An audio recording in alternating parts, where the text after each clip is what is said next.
Hello, everybody, and welcome to Star Trek Into Dark Places. It's going to be a Star Trek game set just after the events of Deep Space Nine and the Dominion War. I'm going to be using those Dark Places system, but instead of running a game of horror and terror and that sort of stuff, it's going to be a little bit more adventurous, a little bit more heroic. So I've made some slight adjustments to the rules. The first one is the damage rules. So usually your strength would then reach 0. And then you pass out, and anything below that, there's a chance that you're going to die. Basically, everybody's got their strength scores. When you get to 0, that's when the problems start. And if you get to -6 or below, that's when it gets a bit more dangerous for you. So your strength is basically acts more of a buffer. So the more strength you've got, the more chances you are of not reaching that -6 anytime soon even. Also, I've included rules for Starship Combat. I'm not going to go into details now. I'll explain that as the game goes on. They're very, very simple. And instead of having the pressure roll, it's now going to be the heroics roll. So basically, if you want to do something heroic, you want to do something amazing, you dive in and do it. If you succeed, you make the roll of strength and education. And if you make that roll, you get 1 hero point.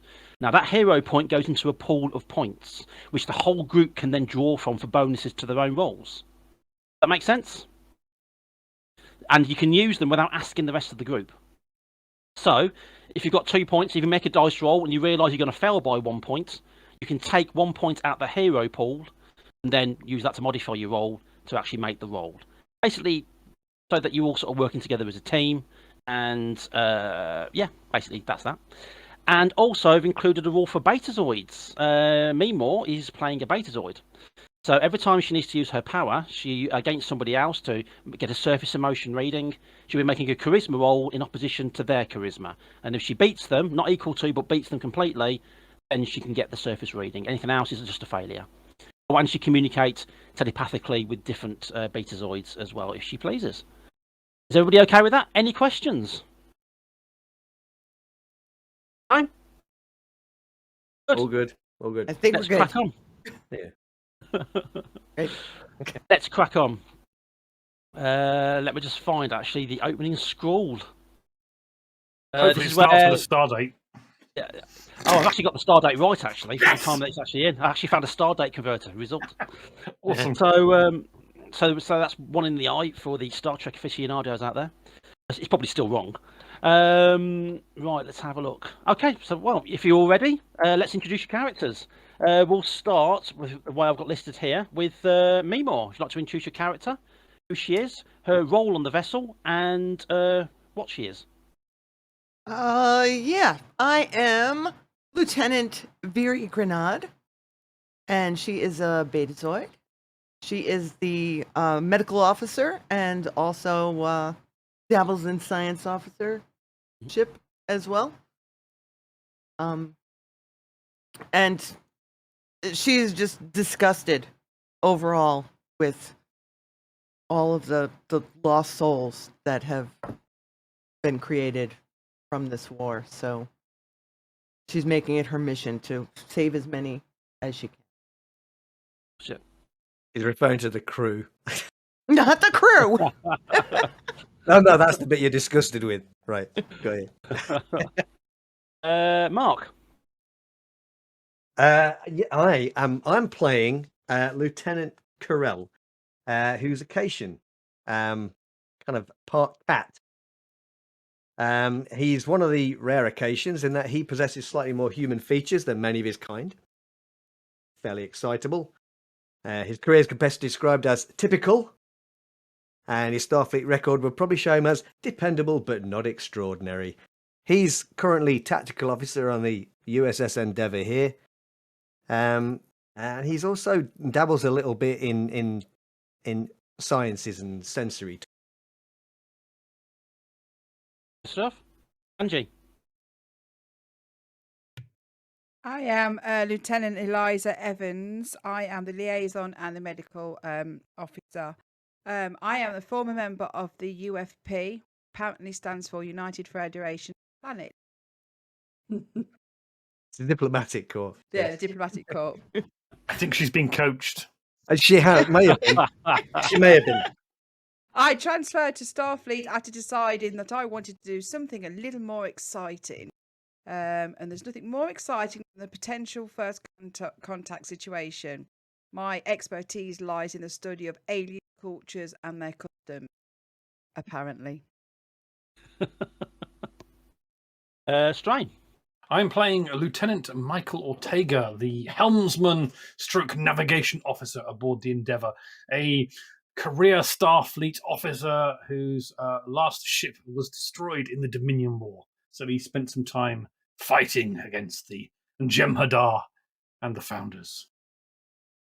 Excellent. So has a bit of a dislike for Breens, by the way. Oh, who doesn't? His ship was taken out by a Breen energy weapon.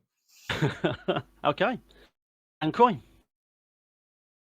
Professor Bezo, he's been in and out of Starfleet on account of his excellent academic brain into things relating to impulse engines and other types of energy. He's currently thought he was getting away with just a nice little bit of a cushy job in a university on the planet side, but he's been called back into action over the past year or so. He serves as the science officer, and also, much to the surprise of those who don't know him and see a relatively old man, is also one of the security detail. Okay. Excellent. And that is the bridge crew. You will be serving under Captain O'Connell on the USS Endeavour, NTC 7865-Z. -Z was added to these vessels because they are basically jury-rigged, cobbled together hulls and nacelles from wrecked ships during the wars. The Federation is desperate for ships. They will put together whatever they can to get out to help the people out in the reaches that have been affected by the war. And the USS Endeavour is one of these vessels. It's a Zeus-class hull. It's a jury-rigged ship. It's the hull of a Marco Polo class and with a nacelle of a Cheyenne class. All recovered parts from salvaged ships. You'll see the image of it actually in the background of the stream with the hull and the little nacelle as it's approaching a certain nebula, of which will be revealed later.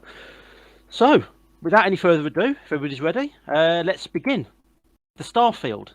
Bing, bing, bing, bing. Etc, etc. I don't want to go in too much detail with the theme you choose it. I don't want to get a strikeout. So, let's have a look. Okay, here we go. Captain's log. Stardate 52790.8.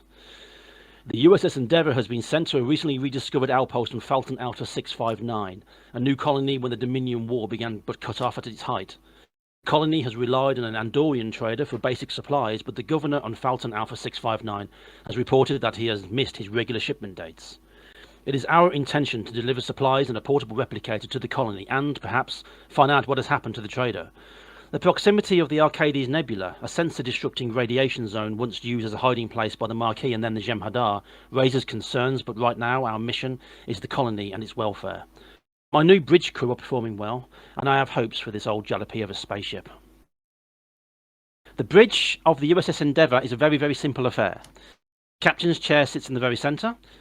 All the command consoles surround him and all in a circle, so he can just turn to who he needs to speak to at the time, and that tapers off into the point of a teardrop, so to speak, where the helmsman sits.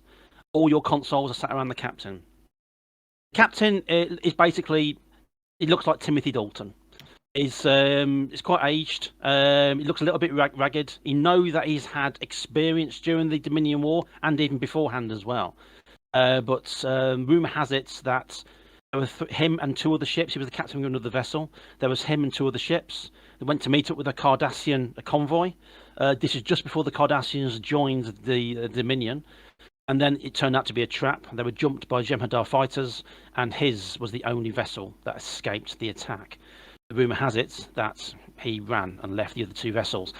His crew, many of which were killed, have not turned against him. They've not given bad reports against him, but rumours do persist, and they get even worse, especially in warfare when things get fogged by the mist of war. But he seems like a capable commander. This is his first command since the end of the war. The war ended a few months previously. And yeah, basically he was given the USS Endeavour. He was given a crew as best as he can. All of you lot, you're not fresh out the academy. You've all got your own history, but there are more crew than ships. So yes, you're all lieutenants, and you've basically all been put on this vessel to serve as his bridge crew. he seems like a nice guy. He's quite harsh. He likes his drills for sure. He'll always start his drills when it's the most inconvenient for everybody. Like he says, war doesn't happen for people when it's convenient. He does drive hard. He expects results, but he is a fair man, and you can talk to him, and he will listen. As we enter the bridge, behind is a small raised area where the conference table is. This is only a small vessel. In fact, it's only got a crew of 55 in total. Like I say, it's very, very tiny. It used to be an initial science survey vessel, but now it's been equipped for war. It's got shields, it's got 4 nav phasers and forward-facing torpedoes. She's not a fighter. She's a lover.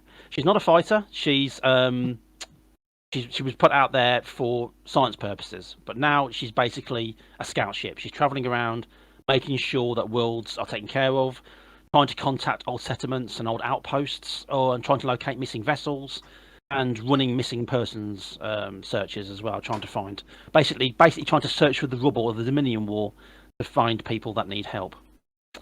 So space, dangerous frontier.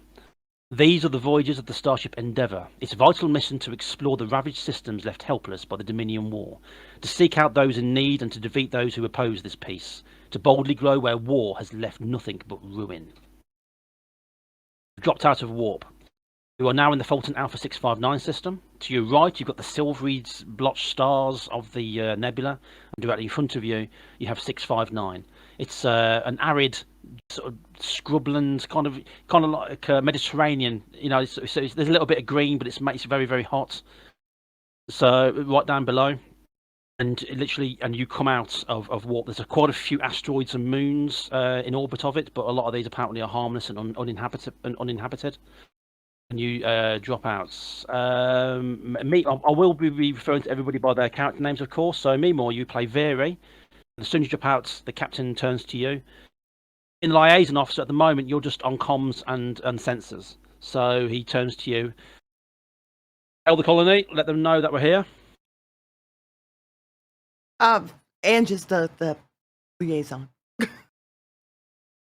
Turns and sort of looks at you. And, I'm sorry? Evans is our liaison officer.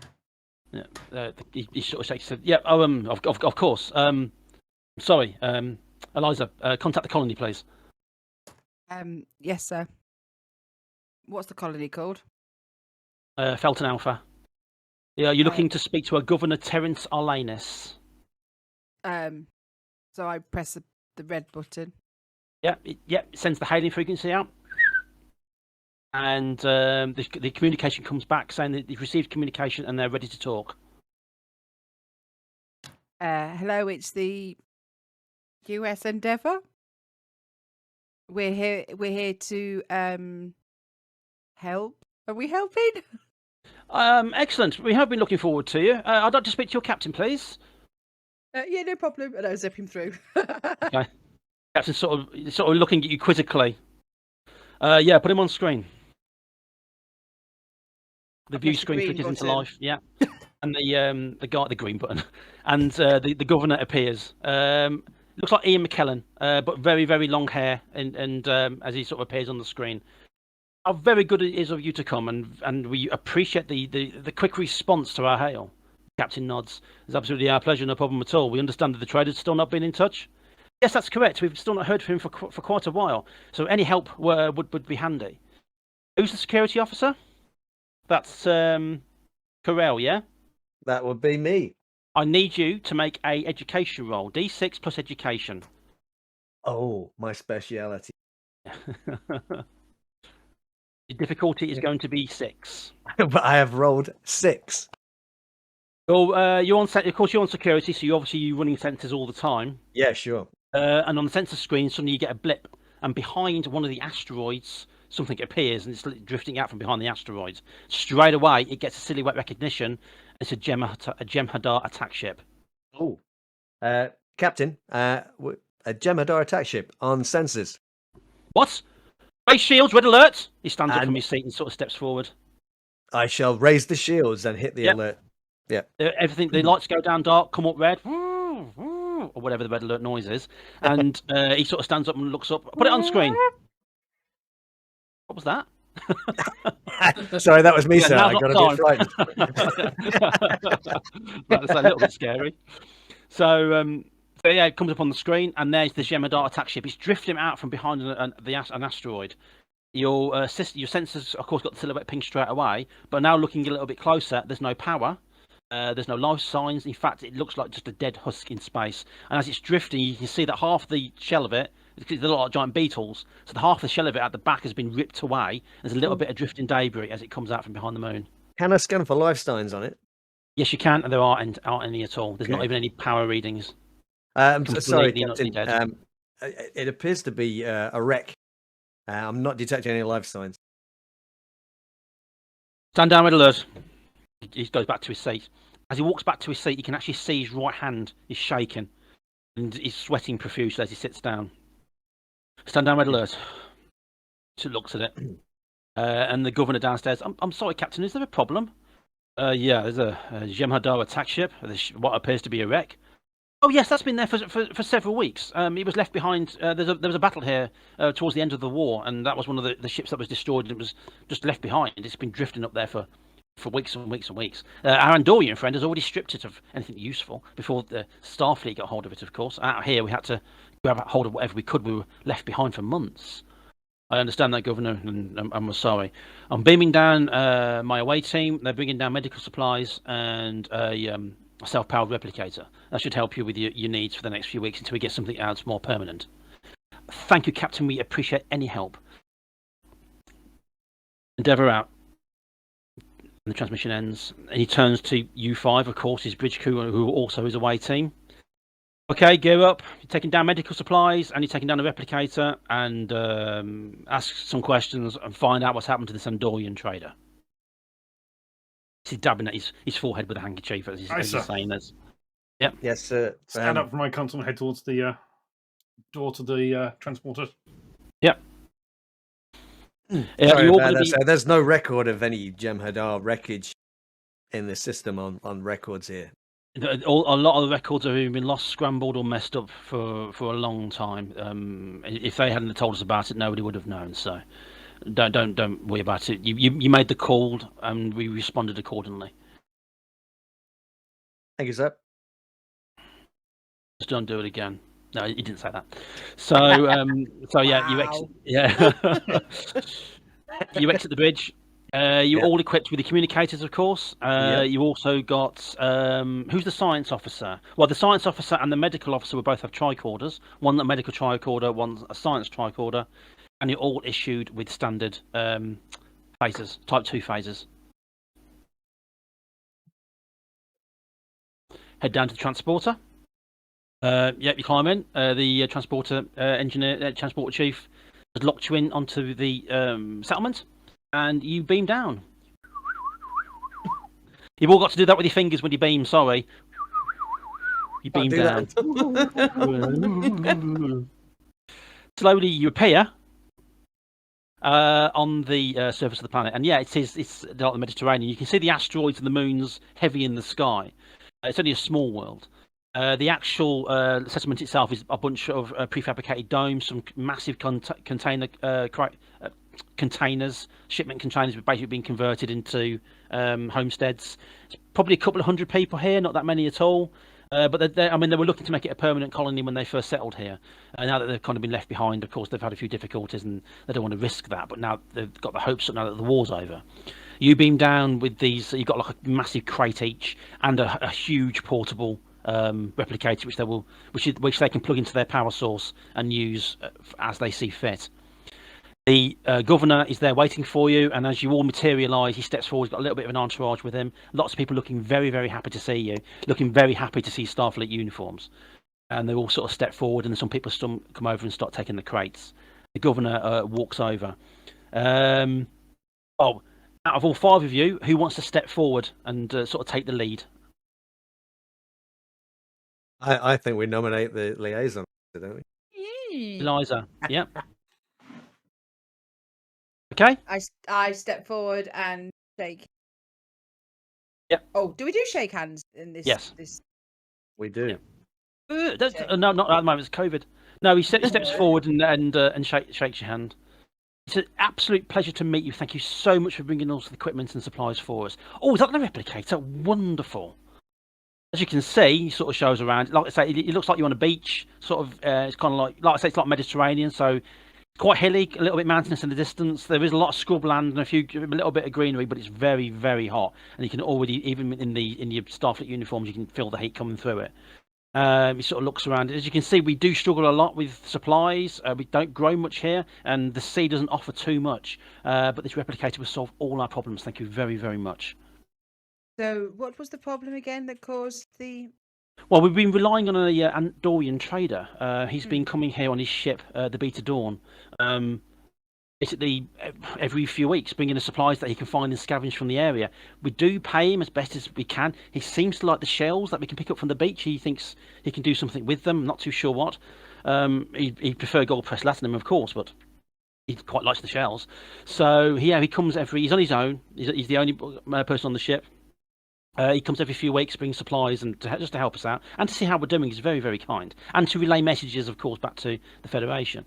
But he's not been back here for 4 weeks, 4 or 5 weeks. And you've had no message from him? We had no message or anything. We have absolutely no idea where he is. Now, one of our spotters, we have problems with sea lizards. We haven't actually named them yet or categorised them, but they do have a few problems. About 6 weeks ago, when the Andorian was supposed to arrive, he said he did see flashes of light, which he thought was phaser fire in orbit, but he couldn't swear to that. It might have been one of the meteor showers that we get around here. Right. So about the same time that this other ship was floating around that appeared. No, that's the Jem'Hadar attack ship. Oh no, that's been there for much longer. The Andorian's already been on board there and stripped it of anything that's worth. Okay, well, we bought you some stuff. Make use of it as you can, and let us know how else you can sort that out. Well, the medical supplies will come in handy, but now we've got the replicator that will solve a lot of our problems. So no, wonderful. Thank you very, very much. Do you have any urgent medical needs other than the supplies? We do have a problem with an infection. People who sometimes go out into the water to capture some of the smaller fish out there do come back with like blisters on their hands where they've been into the water, almost like burn marks, and we can't quite tell what it is. Could I have a look at one of them? Of course. It's not debilitating and they can still work. Oh no, it's a Ferengi! And they still work, but yeah, certainly. I'd love to get a scan. He walks over to one of the domes and goes in, and there's a few people in there just do some menial work. But there's a young man, and he's got blisters. They're not thick blisters. They're only small, but they're under his hand. It does appear to be some kind of infection. Imagine putting your hand in salt water for an hour. It's basically like something in hot water as well. So it looks like almost like a chemical burn. It's the actual chemical itself that he can detect on his hand has a lot in common with salt. So there's obviously something in the water which is acting all right, I'm gonna reactor. Scan his hand. All right, and I'll let you know what I find out. Okay. Well, do you want to make a roll? We can do that on your tricorder, so you get a +1 for using a tricorder. So roll a d6, add your education roll, add your +2 for medical, and you also get a +1 for using a tricorder. And your difficulty is going to be 7.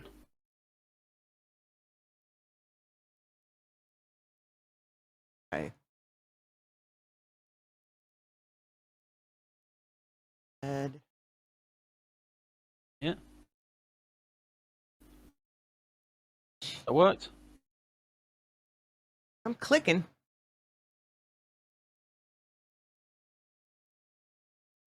Four and 6. That's what I'll keep saying. Yeah, it won't. Click your education, then go up to the dice thing and click the D6 at the top. And then add 1.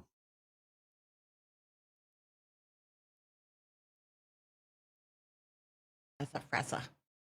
Yep. 5 plus 4. 9. Yeah. Plus 2. Excellent. Yeah, no problem at all. And straight away you can see what it is. It is a chemical in the water. Obviously, it's a form of salt, but it's very, very, very strong. And obviously, the fish have obviously adapted to it. If this colony had all the equipment that it needed when it landed, they would have detected this quite early on. But over a period of time, it will react with the skin. Very, very simple. You put a I don't know, technobabble term, an anti-neural clomigal injection will do that, which can be easily replicated with the replicator. Just show them what it is, give them the compound details. They can do that themselves. In fact, when you actually give them the hypo injection, it's going to start clearing up within the hour. So yeah, so you're going to be really, really pleased that you managed to help them out with that. So well done. And in fact, I will automatically give you 1 hero point for your group called. For helping out straight away. So, the people in the settlements are spending a lot of time. By the looks of it, they get a lot of their bounty from the sea. But straight away, the engineers have plugged in your replicator to the power. They've got a huge power core, which they're obviously going to use for a much bigger settlement, but obviously it didn't grow. So they've got plenty of power to spare. So they plugged it in, and all you can see coming out of it right now, out of the replicator, are like ice cream sundaes and, you know, all the food that they've obviously missed out on over the last few months. I'd like to just quickly go back to the bridge, just to say away team scan nearby space for debris, and I give them details of the ship, the laser fire, the lights, sort of trying to give them a general indication as to what might stand have by. Yeah, do we know what kind of ship this Andorian guy had? It was an old. It was an old Lotus class. Can we trader, very, very old. So yeah, like the doctor, like the science officer says, if we scan for any wreckage of that kind of ship, that class of ship, in the area, We are picking up signs of carbon, some ionization, and yes, there are parts of what appear to be of metallic structure. When you scan, there's a trail that leads to the second moon. So it might be on the surface there. maybe he got damaged in a And couldn't land. battle, crash landed on the moon. Maybe we need to get back to the Endeavour. We can go take a look. Okay. Are you done here, Doctor? Yes, I didn't feel that he was being disingenuous at all. Oh, that's a good point. Let's make a Betazoid roll. So, can you please make your rolls? And you have to beat Boom. Oh no, I did that wrong myself then. There we go, D6, roll. Boom. Can you see that? Yeah, you got to beat 5. Yeah, Yeah, you got to beat 5. So you click on the number next to charisma, which in your case is +3, and then you click the little dice just below those. Just click it once, and then you can click roll. Should roll. There you go. There we go. Yeah. And don't forget to click clear once you've done the roll, so that you don't add on to it later. Okay, so yeah, you beat his roll. No, you sense absolutely no deception at all. He's being quite honest. There's a huge sense of relief that Starfleet is here to help him out. So no, you sense absolutely no dishonesty at all. Okay. What is it you want to do now? Is there anything else we can find out on the planet? No, what? Any avenues? Any questions you want to ask? The actual settlement itself looks like it was literally just going to be a settlement, just some colonizers coming here. The planet itself is quite bare. It's passed all the tests, so there's no chance of going against the Prime Directive. They were just looking forward to living a nice, simple, rustic life. I would like to take a sample of the water. Of course. Take a sample of the water. That's fine. Is the governor still here? He is, yes. He's overseeing at the moment. At the moment, he's tucking into a banana split by the looks of it. Excuse me, governor. The Andorian, the trader. What was he supposed to be bringing on his last trip when he disappeared? Well, he brings medical supplies, and he brings equipment if we need it, tools, and a lot of the time he does bring food as best as he can, because of course we can't subsist on the diet that we have here. So he brings food high in vitamins and protein. Sometimes he just brings vitamins and protein raw, and then we mix it in with the food that we have. But yes, that he was basically helping us survive more than anything. So there was his name was Hefes Akar. Very, very, very nice man. So there was nothing unexpected in what he was supposed to be bringing, just the standard items. Absolutely. The only rule that he had was that he could take some shells with him. No idea why, of course. And nobody was allowed on his ship. Children used to get really annoyed at that. They, of course, children being curious. One actually ascended the ramp one day, and he lost his temper. We didn't think he was going to come back. Interesting. Thank you, Governor. These shells, they're not particularly rare, are they? There's not at all. They are very pretty, though. Do you have any that we could maybe... They're lying all over the beach. Yeah, he walks down a few steps and sort of picks one up, brings it over. It just looks like a normal spiral shell, except it's got really pearlescent. So when he tilts it, it's all different colours reflecting off the shell surface. He hands it to you. As you can see, it's actually quite beautiful. You say the civilian, they got some kind of infection from the water here? That's right. It's mainly from the salt concentrate. But Krell should check out these shells. Yeah, I was thinking that somebody ought to. Yeah. Yeah? Do you want to run your tricorder over it, Krell? Sorry, Biso? Yep. So I think I'm looking at the water as well. So got the water, got the shell, and I'm just giving it a quick scan in my hand. You run over the tricorder over the water, and you get the same results that the doctor got. It's just a very high level of salt, but it's a chemical. There's a chemical in there which you'd have to do further testing. But there's a chemical in there which is obviously reacting with human skin, and that's been solved. The shell itself, you run the scan over, and it's got that same chemical composition as the salt in the water. But not only that, it seems to be rich of different. If you ground it down. Well, as soon as you see the readouts of the actual cellular structure, you understand straight away. Could be ground down to a very powerful narcotic. There we go. I relay this to the team. It seems that in rather unscrupulous hands, this could be quite an entertaining little device. It looks like our trader friend has not been entirely honest with us. No. I guess we ought to go and find him. The Andorians can be a secretive people. Perhaps we better get back to the Endeavour. We can then go and take a trip to the moon and see if we can find the wreckage of the Andorian ship. Okay. Going back to the Endeavour, yeah? Yeah. Good? Okay. Does anybody want to call the Endeavour? I think we should, and I think we should report what we found to the captain. Okay. Who's going to call the Endeavour? I just want to hear it.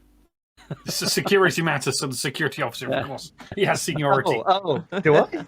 Absolutely, yes. Okay. I'm just a driver. Okay. This is Corel to Endeavour.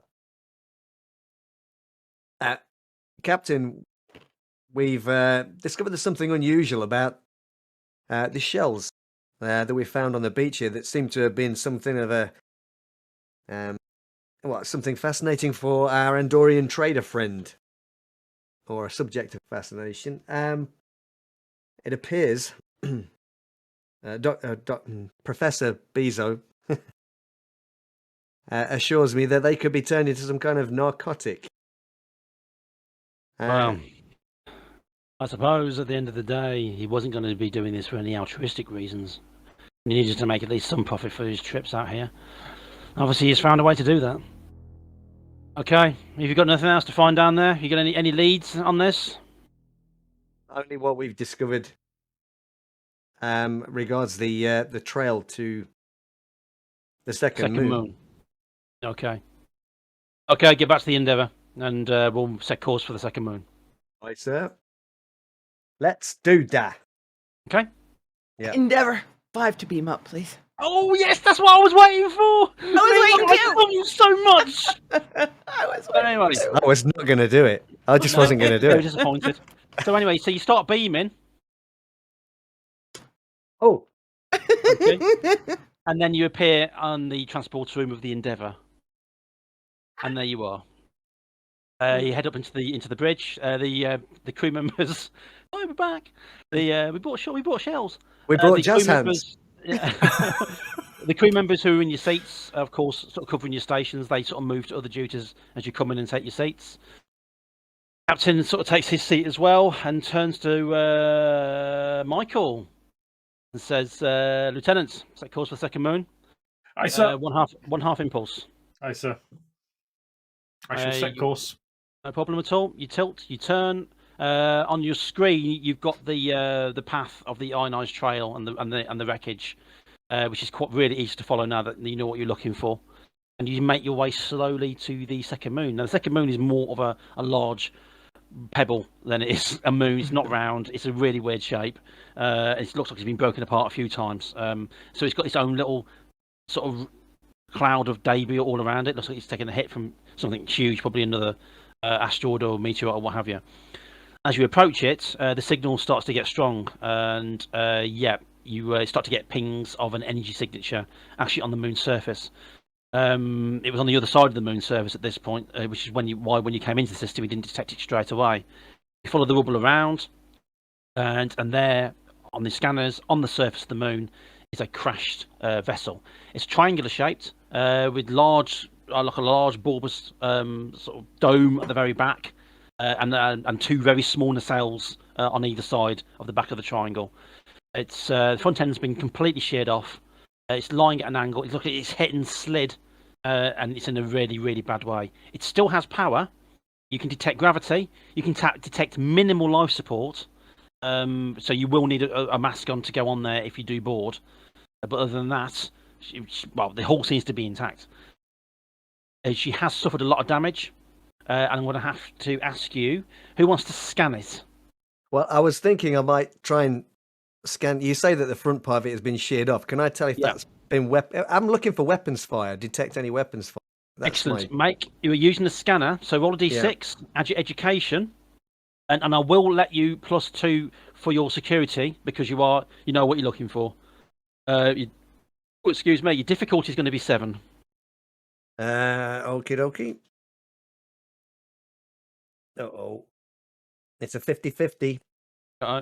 And I have rolled an 8. It's a swing and a hits. Yay! Run the scan. Looks like the whole front end has been completely vaporized. There's no the damage and the looks like but it just looks like it's just been dissolved from a direct hit. Obviously the shields were down. It's been hit by something bad. The other shots along the side, especially in the engines look like they've been targeted, and there's still cellular degradation going on, and which holds all the signature of a Jem'Hadar weapon. Jem'Hadar weapons like to do damage after they've hit. So this thing, by the looks of it, going by what you know of Jem'Hadar weapons, this thing's been shot down by Jem'Hadar attack ships. So I'm going to relay it to the captain. Captain, I'm detecting Jem'Hadar weapons fire all over this vessel. They came this close to the planet, and the people down there didn't notice. Well, Can I also? They did mention they saw weapons fire. Well, the Andorian. No, somebody reported seeing weapons fire. One of their watchers, yeah. Some weeks ago. Sorry, Veery, what were you going to say? Me more? Can I also see if I can sense any life? Okay, make a roll. Let me just jump on here myself. Boom, boom, boom. And you've got to beat, you've only got to beat 4.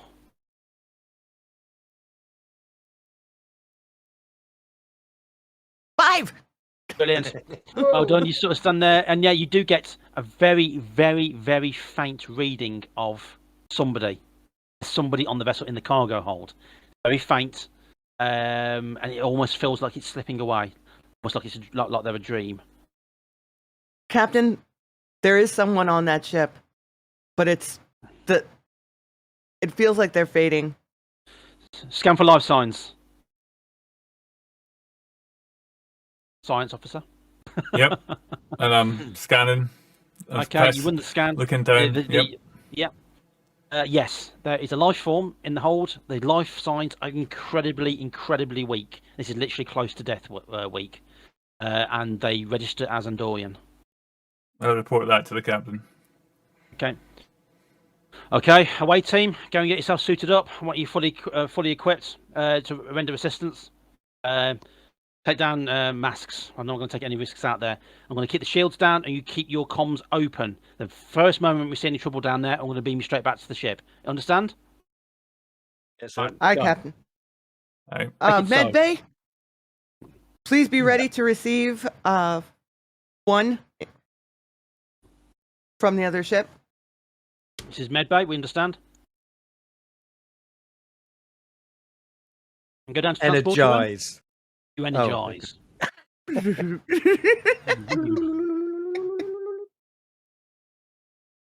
You appear on the in the cargo bay. Everything's at a slight angle, and all the cargo, what cargo crates are left, have all slid along.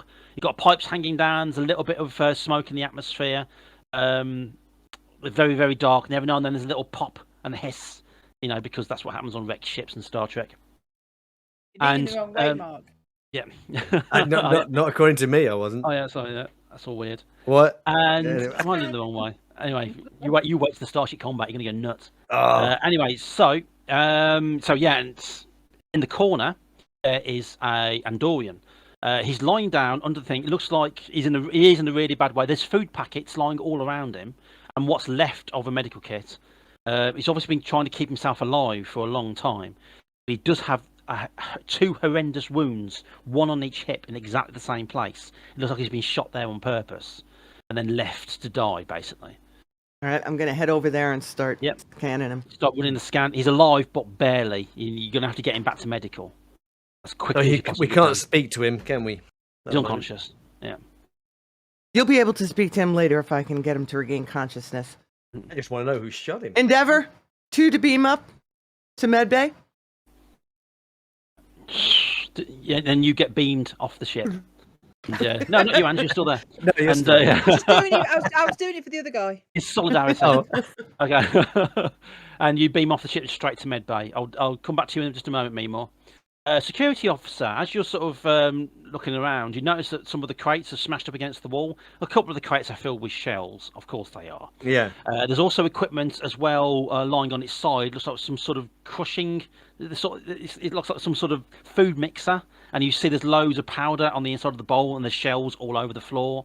Obviously, this is where he was doing the stuff.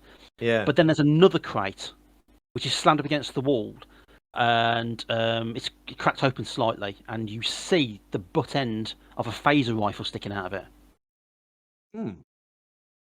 I'm going to go over to the crate. Yep. I'm going to draw my own phaser at this point, I think. Mhm. I just want to make sure that there's nothing hiding in the crate with the phaser rifle. Yeah, okay, roll a D6. Well, the crate's not big enough for a full-size person to fit into. Okay. It's probably about 1 metre by 1 metre. In that case, belay that order. Okay. I'm Targ going to go and jumps have a look. out. Yeah. Is it? Are there any more weapons in there? It's full of weapons. When you lift the lid, there's Federation phaser rifles, the really old ones. It's Klingon disruptors. There's Romulan phaser weapons. There's even some Jem'Hadar blasters in there. There's lots of different weapons from lots of different races. A lot of them are damaged. You see a little bit of carbon scum, some scratching. Some of them missing power packs. It looks like they've already seen a lot of action. But yeah, it's full of weapons. There's a couple of photon grenades. Wow. Yeah, it's a proper weapons cache. I think our Andorian friend has got a few questions to answer. Looks like he might have upset the wrong people. I mean, Like looking at this salvage stuff, weapons. it does look salvaged. Well, Perhaps- hopefully the doc can get him conscious so we can talk to him. Cargo bay that you're in, it's a very simple ship. You've got the cargo bay, then you've got a long corridor heading up to the front where the bridge is, and then you've got 2 or 3 rooms off that corridor, sort of like bunks, WC, computer room, that sort of stuff. This ship's nothing special at all. And as you sort of stand back, as you're sort of talking, in the corridor, there's a huge clunk as something falls over. You hear the sound echoing through the ship. Back on the Endeavour, you've appeared into the medical in the medical suite. They run over, they grab hold of the end door and put some tin foil over him, move him over to the bed, put him down, plug him in. The scanners over him, start running scans. Straight away, these wounds were inflicted by a Jemadar blaster, which means they're not healing properly. They'll stay open. So by looks of it, he's just been constantly giving himself fluids, padding up the wounds with a mesh, trying to stem the blood. As an Andorian, though, he's quite thick-skinned, so he's been shot in exactly the same place, both sides in the pelvis. It's destroyed his pelvis bones. There's no way he was walking anywhere. And then basically he's been left. He's unconscious and he's close to death. So I'm going to ask you to make a medical roll. D6 plus your education plus your medical. And I am going to ask you to roll a 7 or more. And add.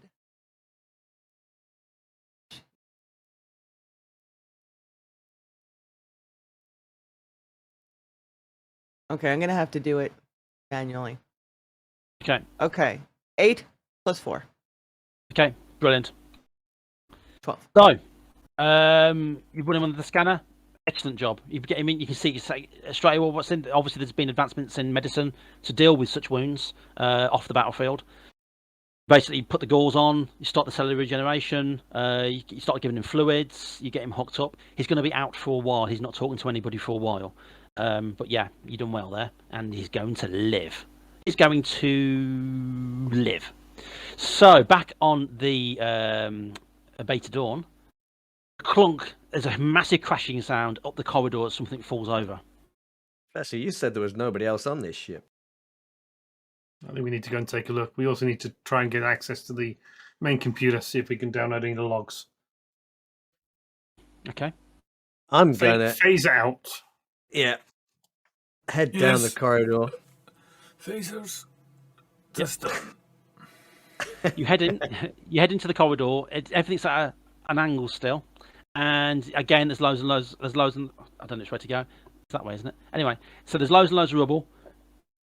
It's looking pretty, like I say, it's very quite dark as well. So you've got those weird flashlight things at the back of your wrist, sort of Voyager style.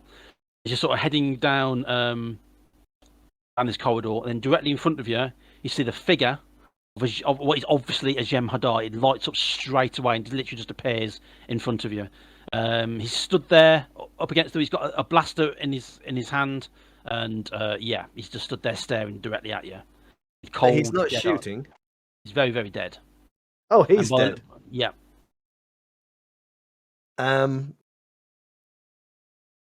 Professor, white tube's been pulled out by the looks of it. Professor. Yes. Come here. I see it. It's been a long time since I've seen one of these in the flesh. It's too bad that we haven't got our junior medical officer here. We do, I think. We may have a junior medical officer. Well, I might have secondary medical. That would make you a... It looks like he's been left there in a pose. Literally stood there. He's been put up against a beam. He's got this rifle, his Jem'Hadar blaster, sort of holding up there. He's, like I say, he's very dead. You can see the phaser burns. What looks like a Klingon disruptor burns, actually. The way it's like melted the cloth. And he's there, he's just staring up at the ceiling. It looks like his cell white tube's been pulled out as well. Can I scan over just quickly to see what kind of residual energy there is? To see if it's you don't get much, but the blaster's empty. But it looks like there's no power coming from the blaster. There's no energy from him at all. Obviously, whatever's happened to him happened a long time ago. But there is a very slight heat bloom just behind the rifle. This is very peculiar. This looks staged. I check him over and turn around and say, "He's definitely dead." Jim. Going to check him over. You're going to check him over with your scanner, or are you going to check him over physically, like touching you? Poke him. That's a question. I'm going to stop you before you touch him. Professor, what's the heat bloom? What's causing it? Doesn't make any sense. Can I do a more detailed scan on the frequencies that it's at? The heat bloom, it looks like a weapons pack. It's like the energy pack that you put into a weapon, but it's not actually in the blaster. It's not set to overload. And is it? by the looks of it, it's tucked behind the blaster inside his armor. There's something been placed. Be careful inside his. In there. And I just kind of. Is this like an IED? That's what I'm thinking. Is this a booby trap? Is there any way of me using my security abilities to examine this to see if this is actually some kind of improvised device, explosive device? It could be. I mean, the actual energy pack itself, obviously out of a blaster, or the actual energy signature that you're getting off it, actually, science officer, is Romulan. The actual energy signature is from a Romulan phaser, whatever they call their pistols. Did we see any Romulan weapons in that cache? Yeah, inside that crate. Yeah. All right, carry on, Doc. Prof, sorry. The ship has been boarded. These bodies put in this position. It is beyond my knowledge to be able to determine why. But, needless to say, our friend who's getting patched up right now in the med bay of the Endeavour will have the answers. Somebody shot him, attacked his ship, and they're trying to make it look like it's Jem'Hadar, but I don't think it is. The weapons pack there is Romulan. Could be anyone. Pirates. We need to check the logs. Maybe we can find some sensor data. Gonna try and move past him onto up to the bridge. Yep. Get up to the bridge. It's easy. In fact, he obviously crashed this in a hurry and didn't lock the comms. So yeah, you get in. There's no security. You get in really, really easy. You go in and have a look through. Basically, he's been doing a lot of business between here, the Orion systems, and the Badlands. Jumping between the three.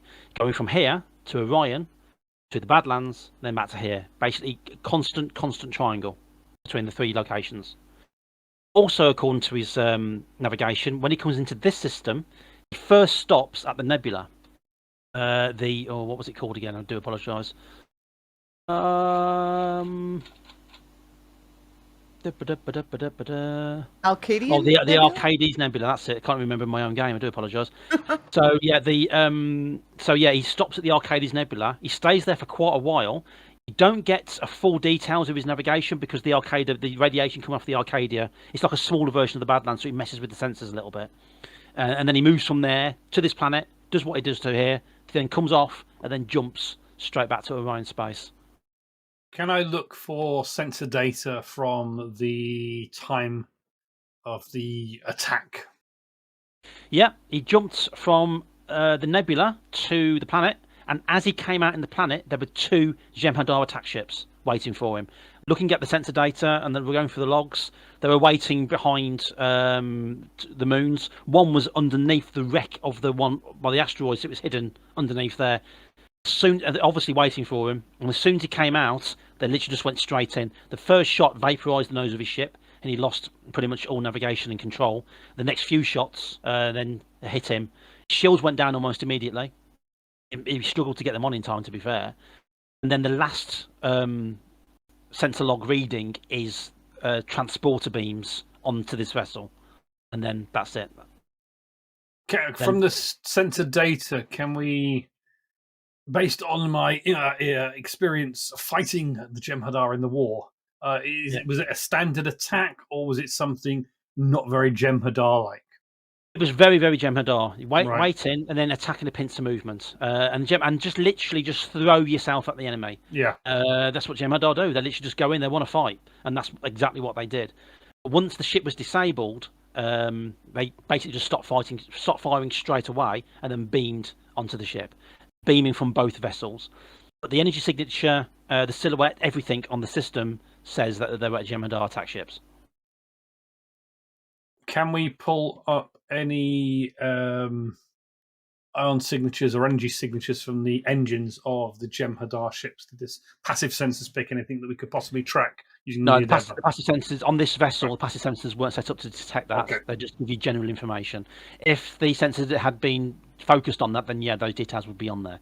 But no, I don't think he was thinking about scanning their engines at this point.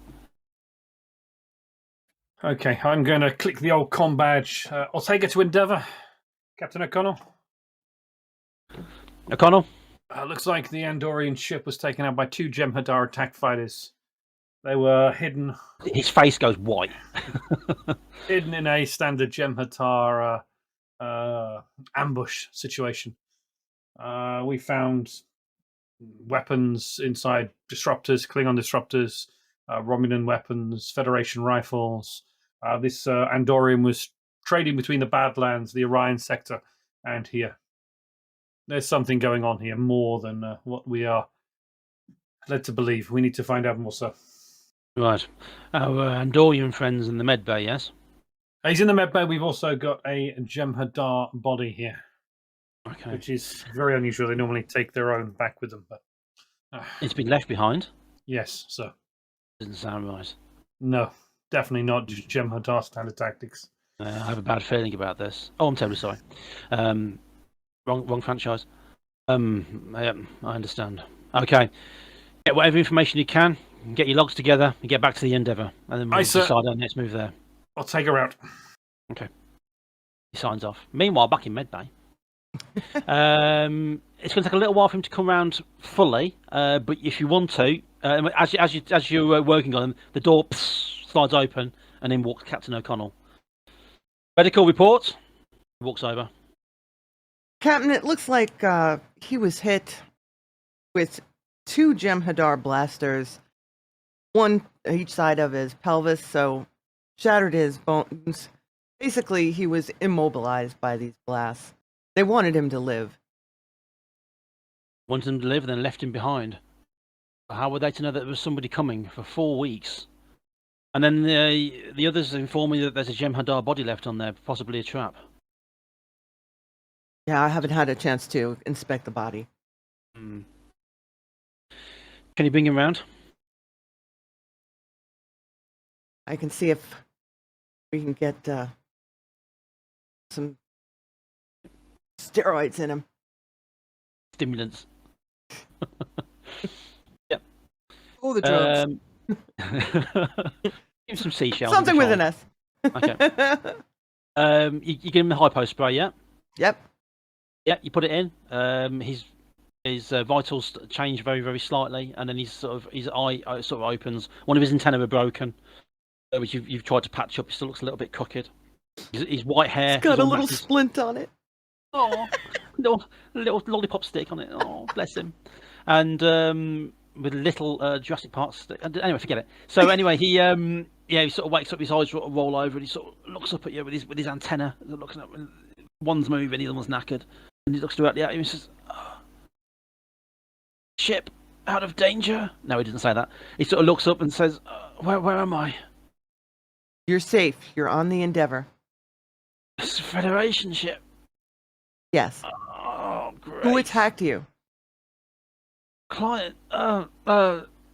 Jem'Hadar. They just came out of nowhere. No idea why. They broke in, took up my cargo, shot me in the hip. I managed to kill one of them, and then they just left me there to die. Don't know why. Well, you're going to be fine. Let me give you something else for the pain. I Oh, spray him again. okay, and he passes out. Goes back under. It's damn peculiar. The captain sort of steps back. Okay, monitor his progress. When he can come around and talk a little bit more coherently, let me know. Ag. He walks out of medical. Meanwhile, back on the Beta Dawn. I'm going to download all the logs that I pulled and transmit them to the Endeavour. Yep. As you're downloading the logs, you note on the communication log over the last 2 weeks, it looks like there's somebody been trying to contact him, obviously sending a message, and then not getting any kind of response. What is the message? The message has come from a green-skinned man with a shock of black hair, sort of almost a Mohican. He doesn't actually give details of who he is. He's obviously sending messages to come back, and then he's sent like a video message. Is he an Orion? Yeah, he's definitely an Orion. And then he sort of appears, and he's got a very, very stern face. In the background, it looks like some sort of shipyard, and you see lots of ships being broken down, including Jem'Hadar vessels, and all sorts of crappy vessels. Sort of leans forward and says, Ephes, why aren't you getting in touch? Why aren't you returning the calls? I thought we had a deal. You supply and you bring the stuff back. That's all we ask. That's all we ask. It's a lot of latinum at stake here, Ephes. You need to get this sorted. Get back in touch. If I don't hear from you in 1 week, I'm sending him after you. You don't want that, okay? 1 week. And it clicks off. I'll call our security officer over. You need to take a look at this message. What's up? Orion's involved. Possibly the Orion Syndicate. Look, I'll play the message for him. Okay. Looks like our lovely Andorian was dealing with the Orions. There's a shipyard there. If you see there's some Jem'Hadar fighters there. It's a breaker's yard, and you actually see lots of Federation equipment and stuff in the background. The crates similar to the one that you found in this vessel. By the looks of it, you've heard of these people. By the looks of it, they're just literally just war scavengers. They're battlefield looters.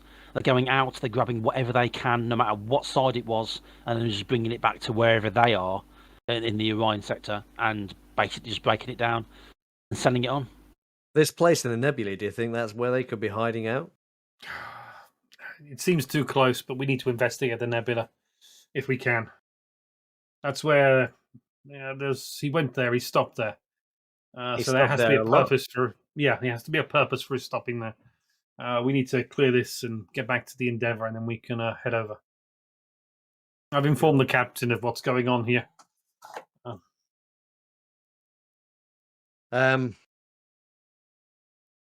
We're not going to secure this body, are we, or anything? We're just going to leave it there? Or... No, we're going to do something. We can't just booby trap him. If that's what it is. We need to secure the body, yes. Okay. Wouldn't Bezo do that? Jeff Bezos. I've been scanning for any other energy signatures on the ship that match the one inside the body. If I find anything else, any other. The only ones that you find that match energy signature are the Romulan pistols that are in the crate. It's an exact match energy signature, strength, wavelength, everything. So, by the looks of it, if going by all your scans, he's got a Romulan pistol stashed behind his armor. That a bad thing? Well, I don't know. I mean, if it's like phases that you can set to overload, maybe it's been rigged. Well, we need to find out if the phaser. Sorry, carry on. We need to find out if the Romulan phaser, Romulan disruptor, was the cause of death on the Jem'Hadar, or whether the Jem'Hadar was already dead when he was shot. So we need to get the body back to the Endeavour so that our medical officer can do an examination. So if there is a booby trap weapon clip in there, we need to remove it. I think that's a security matter, isn't it? I'll smile. We'll beam back to the Endeavour. We'll see you in a minute. Maybe. Sure. Okay. I'm gonna go and examine the body and use my knowledge of security stuff to see whether or not I can detect any kind of. I guess it's things like tripwires and that maybe to pull the pin, as it were. That kind of case, then, but Star Trek-y style. Very carefully, or very quickly, because you've only got 45 minutes to tell the story. So you sort of go forward, you start having a look, behind the armor, and you need to make a roll, please. Now, because this is going to be some sort of a dexterity roll, it's not going to be education. This is going to be agility. Okay. So it's a D6 plus your agility. And plus your security level. Your difficulty is going to be 7. Okay. I'm all right with this. I have rolled a 9. Brilliant.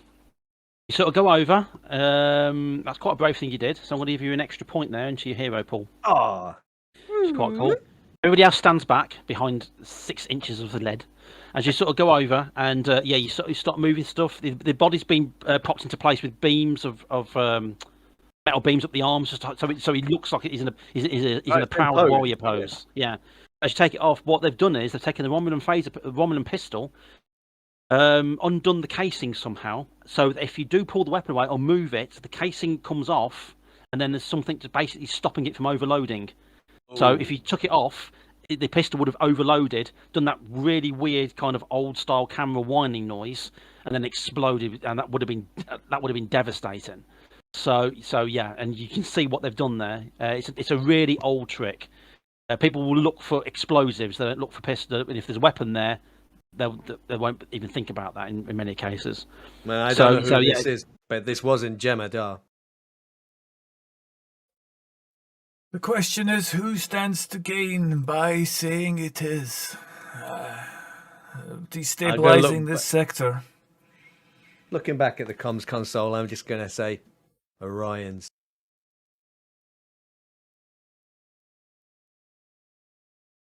You can take the pistol out and quite easily put the casing back on and reattach the safety. Okay. It's a nice looking pistol too. Good design. Yeah, they're quite quite snazzy, ergonomically well in the hand. Yeah, it's very nice. I'm a massive fan of Klingon disruptors myself, especially the way Cisco holds them. Anyway, so you you get the pistol out, and so now you've got yourself a Jem'Hadar corpse. Well done, you. Well, I'm sure somebody's going to find this useful. Let's beam it back to the ship and let's get out of it. Okay. Everybody beaming back, yeah? Yep. Okay. Everybody beams back to the Endeavour. Again, with your corpse. Not you, Mimo. And you appear back in the transporter room with your corpse. And he's taken down to medical to be checked out. Either medical or science can do that. It's completely up to you. And then, sorry, go on. I'll check over, run some diagnostics. Okay. He's been shot by a Romulan phaser. That much is obvious. A clean shot as well. Killed him. It looks like he suffered lots of injuries throughout his. Well, how old is he? Probably about 18 months. But it looks like he suffered quite a lot of injuries. He's obviously done a lot of fighting. You can also tell as well from his cellular structure that he's an Alpha Quadrant Jem'Hadar, not an original, which of course were their own thing over here. It looks like as well that he hasn't been getting Ketracel White as often as he should have done, so his withdrawal symptoms must have been absolutely horrendous. May have cut down on his ability quite a lot. But he was killed. His weapon, his own blaster's been drained, or the ability to black the pack, the energy pack's been taken out. Yeah, he was killed by a single clean shot. To hypothesize that he had perhaps been held prisoner before he was left on the ship. It doesn't look that way at all. Can we tell how long he's, or can the doctor? In fact, I'm going to ask, Doctor, is there any way that you can find out how long he's been dead? Make a medical roll, a d6 plus your education, plus your medical thing, and I give you a +1 for the system that you're using as well. My medical is +2. Brilliant. 10, 11, 12. Wow. So you win the scan. Yeah, he's been dead. If they were saying that this attack happened 4 weeks ago, he's only been dead for 3 weeks. By looks of his cellular degradation. So obviously he was still alive when he was left behind. But it looks like he's been without Ketracel White probably for about 4.5 weeks. So it was probably a few days into withdrawal symptoms when he was left. And then he died about a week after the ship was attacked. Going by the logs. Captain, I would like to take some of the shell compound and compare it against the Tetracell White. I'm wondering if maybe they were trying to sell it as a substitute. Go ahead. You do have the compound breakdown of Ketracell White in the system, and as you break it down on the surface level, this powder, this narcotic, does resemble Ketracell White. Its cellular structure, everything about it, but it's not Ketracell White. If you'd mixed this with other compounds, made it white, stuck it in a bowl, and somebody came over and did a casual scan, they'd say that was Ketracell White. But it's not. It's anything but. There's a scam going on for this. Yeah, it looks like they're this could pass for it, but not more than once. Right. Conference. Which basically means get up here now to everybody. Oh. I was already heading to the bridge. Yeah. Just behind the bridge section where you all sit, there's a raised area where the scientists used to be on the ship, and there's a big sort of conflab table there. Yeah. There's spaces a premium on the ship, so you can all basically just sit around it. And he sits down. Right, so let's go over what we have. We have an Andorian trader, which has been shot down onto the moon by looks of it. He was attacked by Jem'Hadar. He has crates full of weapons. He has contacts with the Orion Syndicate, which are obviously demanding him back. And he's making what's fake Ketracel white out of seashells. Can I have some theories and opinions, please?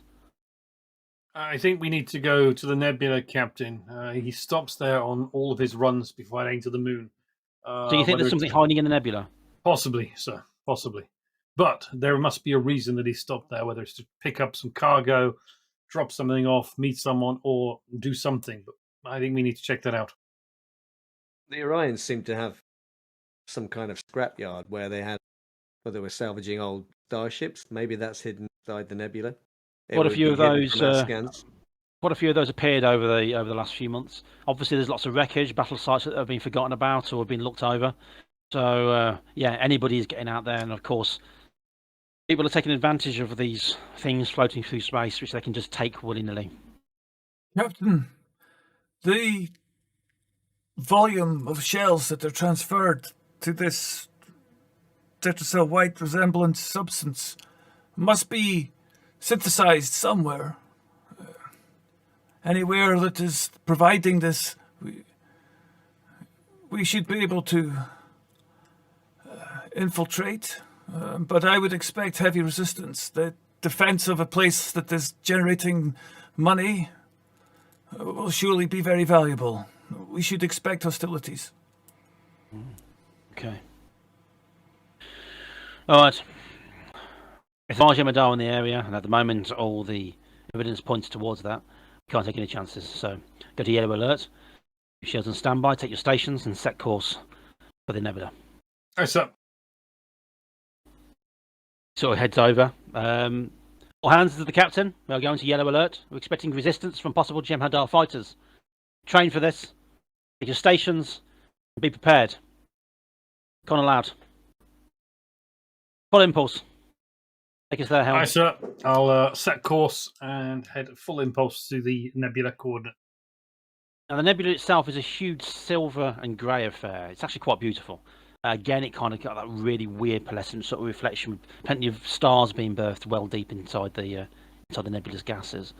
It's gorgeous. And according to the area, according to the records, according to your sensors, it's not there because the radiation a lot of the stars inside the nebula puts out actually disrupts sensors. You're okay with direct communication as long as you're quite close to each other. It's okay with transporters as long as you compensate for the interference, and as long as somebody competent is at the transporter controls. But the actual any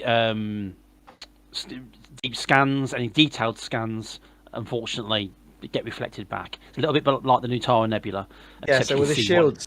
Will the shields be an issue? Shields will work. The shields will be fine. Your weapons will work. You may have trouble locking on with the phasers and the torpedoes, but it's there. And yeah, you're coming up close to it.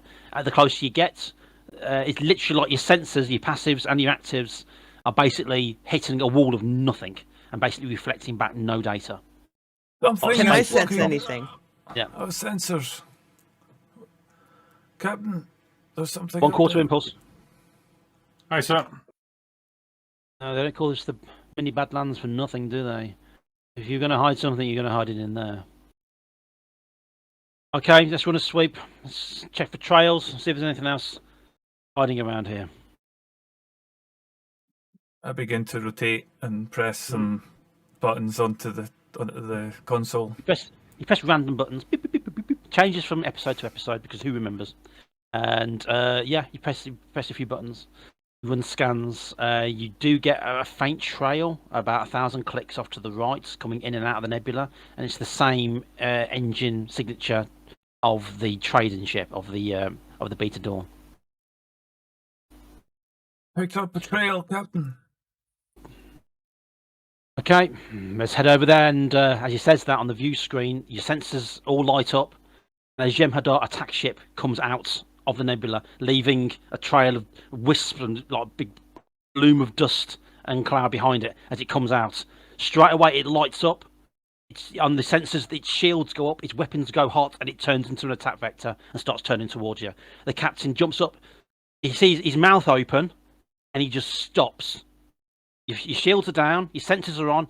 He just stops and stares at the Jem'Hadar attack fighter coming in. Captain! Doesn't say anything. What are your orders, Captain? Still doesn't say anything. Shields, up. Captain. Yep. Shields, I'm gonna- Captain. What is the captain feeling? I'm gonna try and see Sheer. if he's You panicked. don't have to roll, trust me. Sheer terror. Hmm. It's almost like he's having a flashback. It's I pressed the red button for the red alert. Brilliant. Are you sure about that? It doesn't mean changing the bulb. No, you press the button and the whole thing sort of flashes up. And well, I assume somebody's putting the shields up. Lieutenant, come on, put the shields up. I'm Shields putting are the up. shields up.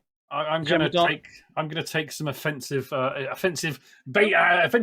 pattern beta 641563834. By the time you've actually read it out, you've been Yep. shot to bits. Yeah, exactly. That's You why were they wrong. never used it. I was trying to give an maneuver order and we lost. I don't know what happened. So, the way But this works. I'm not doing it because I'm the helmsman, so I'm actually just doing it.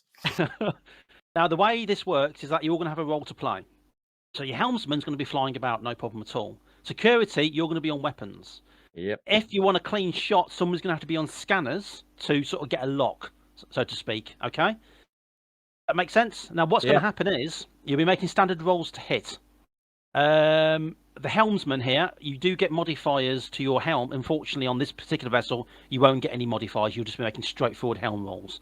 And all rolls is going to be 7 to hit. No matter what station you're on, your target number is going to be 7. Now, if somebody wants to make a note, your shields are automatically at 100%. So every time you take a hit, you'll take a 1d6 plus something damage, and that will go off your 100%. That enables then you to shout, "Shields are at 40%!" Which is I'm actually quite happy with. Once that gets down to 0, damage then goes straight to your superstructure. And your superstructure, that's when things get hairy. You will start rolling on a critical table. If somebody rolls a 6 on their damage roll, that's an automatic hit on a system. You roll a d6, and that will affect either your speed, your maneuverability, your superstructure, your shields, your weapons, or your life support. Okay, does that all make sense? Kind of. It's simple. Well, I'll talk Yeah. you through it, don't worry. Yeah. Now, because there was the port... Sorry, go on. I'm just going to ask a question here. I'm going out on a limb. This is an old science ship, isn't it? Yes. Does that mean we've got like uprated sensors so we can have 2 people on sensors? Do Actually, cool not no, stuff? but that was a good call. Because it used to be a science ship, but all that equipment's been ripped out now because it's being used as a thing, a scout thingy and ship. supply We've vessel. got no Yeah. weapons, have we? Yeah, you we have. have. You've got phasers fore and aft, and you've got forward-facing Torpedoes.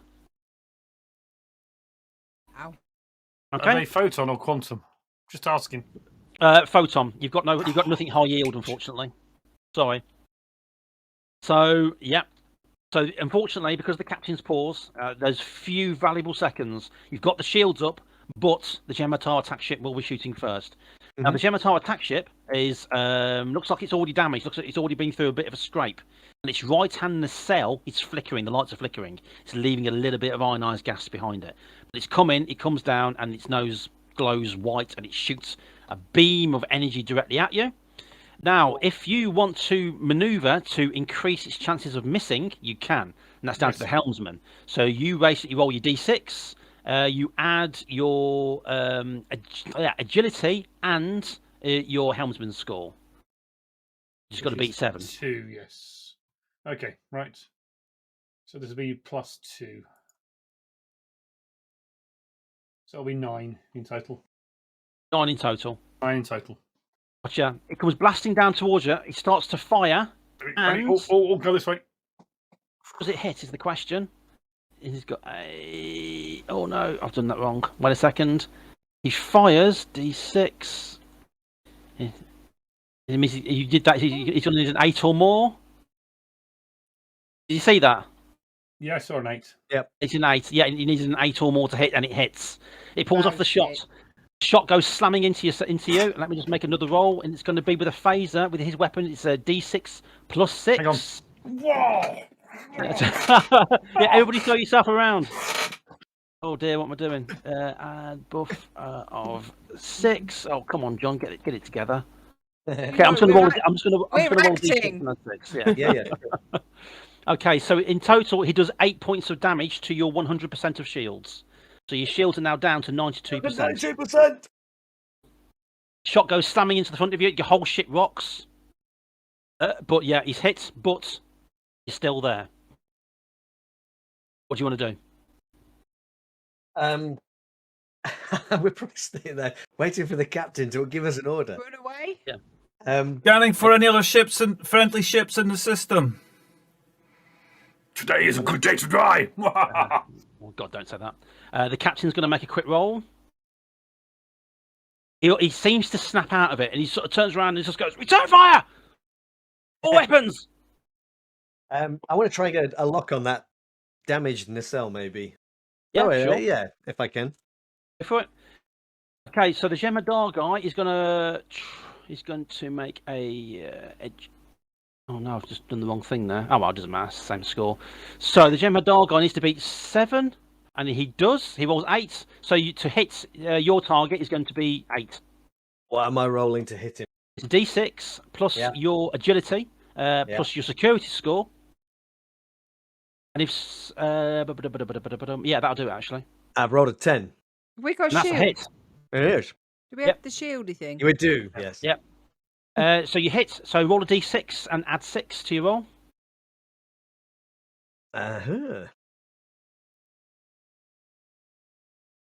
That'll be 10 total. In 10. Yeah. So you've hit him. You've blasted. Did you roll a 6 at all on your D6 roll? I did not. No, you didn't. So you didn't do a critical. So you have hit him. His shields are disrupted quite badly. It looks like he's already taking a lot of damage. You see the power to his shields is quite minimal. So he's obviously taking quite a lot of damage already from other battles. You pull off the shot. You slam into the shield. You see that weird glow, almost like a glass dome around him, and then it goes through. And yeah, you've hit him for quite a bit of damage. His ship turns. It sort of comes around, and you see his back end sort of swinging around. They usually have torpedoes coming out the rear on some of these ships, but he doesn't shoot. He's swinging around by the looks of it for another sweeping attack. Helmsman, what do you want to do? Can I maneuver to avoid his next attack? Go for it. Roll your D6 and education and helm. Again, 7 or more. We'll add +1 to his difficulties to hit. 9. 9. Brilliant. It comes into fire. Boom. What am I doing? He's going to have to roll a 6 to hit. And he doesn't. He fires. You tilt the ship, and the beam goes just to the right of the ship. The whole ship rocks as the beam comes. As the beam comes quite. Can we get this in sync, please? Can I? Go left, and then we're gonna. Yeah, it's pretty rough. So, so yeah, it just misses. So, yeah, do you want to take another shot back? Does anybody else want to man a weapon? Because at the moment you're on phasers, Mr. Security. But of course you've got forward-facing photon torpedoes as well. We love forward-facing photon torpedoes, but does somebody want to shoot the forward-facing photon torpedoes? Oh, shoot one. Yeah, go for it. We'll just make a quick roll. Your target hit is always 6, but let me just make a quick roll for the Jemadar fighter. And he rolls a 5, so no. So, your basic to hit is just going to be a nice basic 7. So we'll go with you first, Pirate, because phasers are faster. Yeah. You've got to roll 7 or more to hit. Okay. Agility, purity, and D6, wasn't it? I rolled a 9. That's a hit. Roll a D6 and add 10. Add 10? Ooh. Sorry. Looking at the wrong 6. thing. Roll a D6 and add 6. I do apologise. That was exciting just for a moment. I got excited just for a minute. A 9 total. You've knocked him down to another 9%. And Ange, education. Have you got any kind of security skill? Education. No, Right. no. So it's a D6 plus, what's your agility? 2. So press agility Yeah, press Yeah. agility, and then roll a D6. and then click the D6. Yeah, and then click roll. Click roll. It's 7 or more to hit. 6. Oh, just bugger. missed. I Fire run the across. photon. I bet that's because I run across and I'm going, which button do I press? The blue or the purple? Press all of them, and then the shower comes on. So yeah, you've also switched off your alarm for the morning. So you pull off the shot, and the torpedo goes flying past. Literally just goes under the underbelly of the fighter as it swings around, and then sort of swings around for another attack. Sorry. Helmsman, Yes, they come for another attack. Do you want to make another? I am going to. Yes, pattern go to 4-1-3 and dodge. Okay. He's going to shoot. So make your roll. Let's see if you can add a +1 to his to hit. We're looking 10. You got a 10, yeah? 10 in total. Brilliant. He fires. He needed 8 to hit. 6. He hit a 9. So he fires and he hits. And then the damage is going to be this +6. So 6, 7, 8, 9 points of damage. That pops you guys Ooh. down to 83%. Wow. Okay. Stand by to receive casualties, sick bay. Yeah. That's a good point, actually. What's everybody else doing? Angie, you're on Trying to get- torpedoes. Trying to get an improved lock on the ship, Captain. And I'm using my science skills to improve the accuracy of our next torpedo fire, seeing as it was a little bit wayward the last time. So what are you going to? You're going to improve the accuracy of torpedoes. You can only improve the Yeah. accuracy of 1 torpedoes or phasers. 1 torpedo. So torpedoes. Brilliant. Make your science roll. It's a D6 plus your education plus your science thingy. Again, straightforward. A difficulty of 7.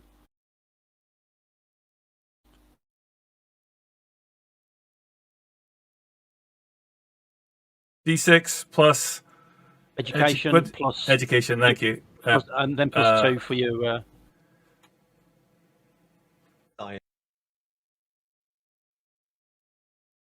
I've got Yep. everything zoomed. Hang on. There. Did that take everything? 8. Can't say it. 8. Yeah, that's excellent. Angie, next time you pull off a photon torpedo shot, you get a +1 to your roll. Okay? For improved targeting.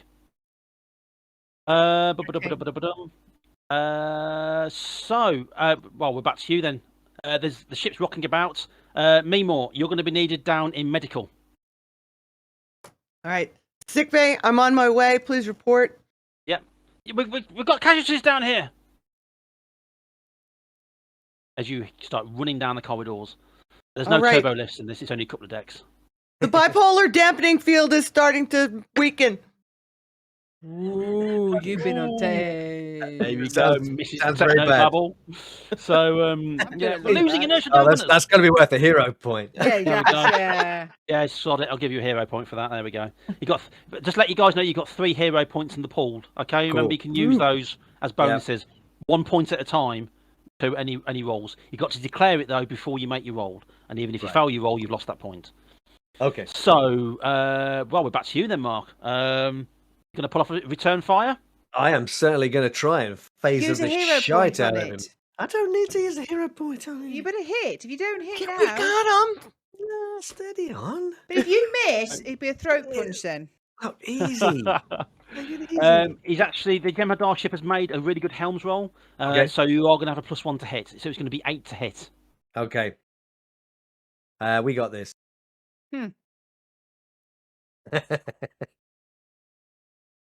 I know this is that's famous last words, right? I've Yeah. had it. I have rolled a 9. Oh, Excellent. You pull off the shot, it goes slamming into it, and you're rolling a d6 +6. Yeah, I have rolled a 7.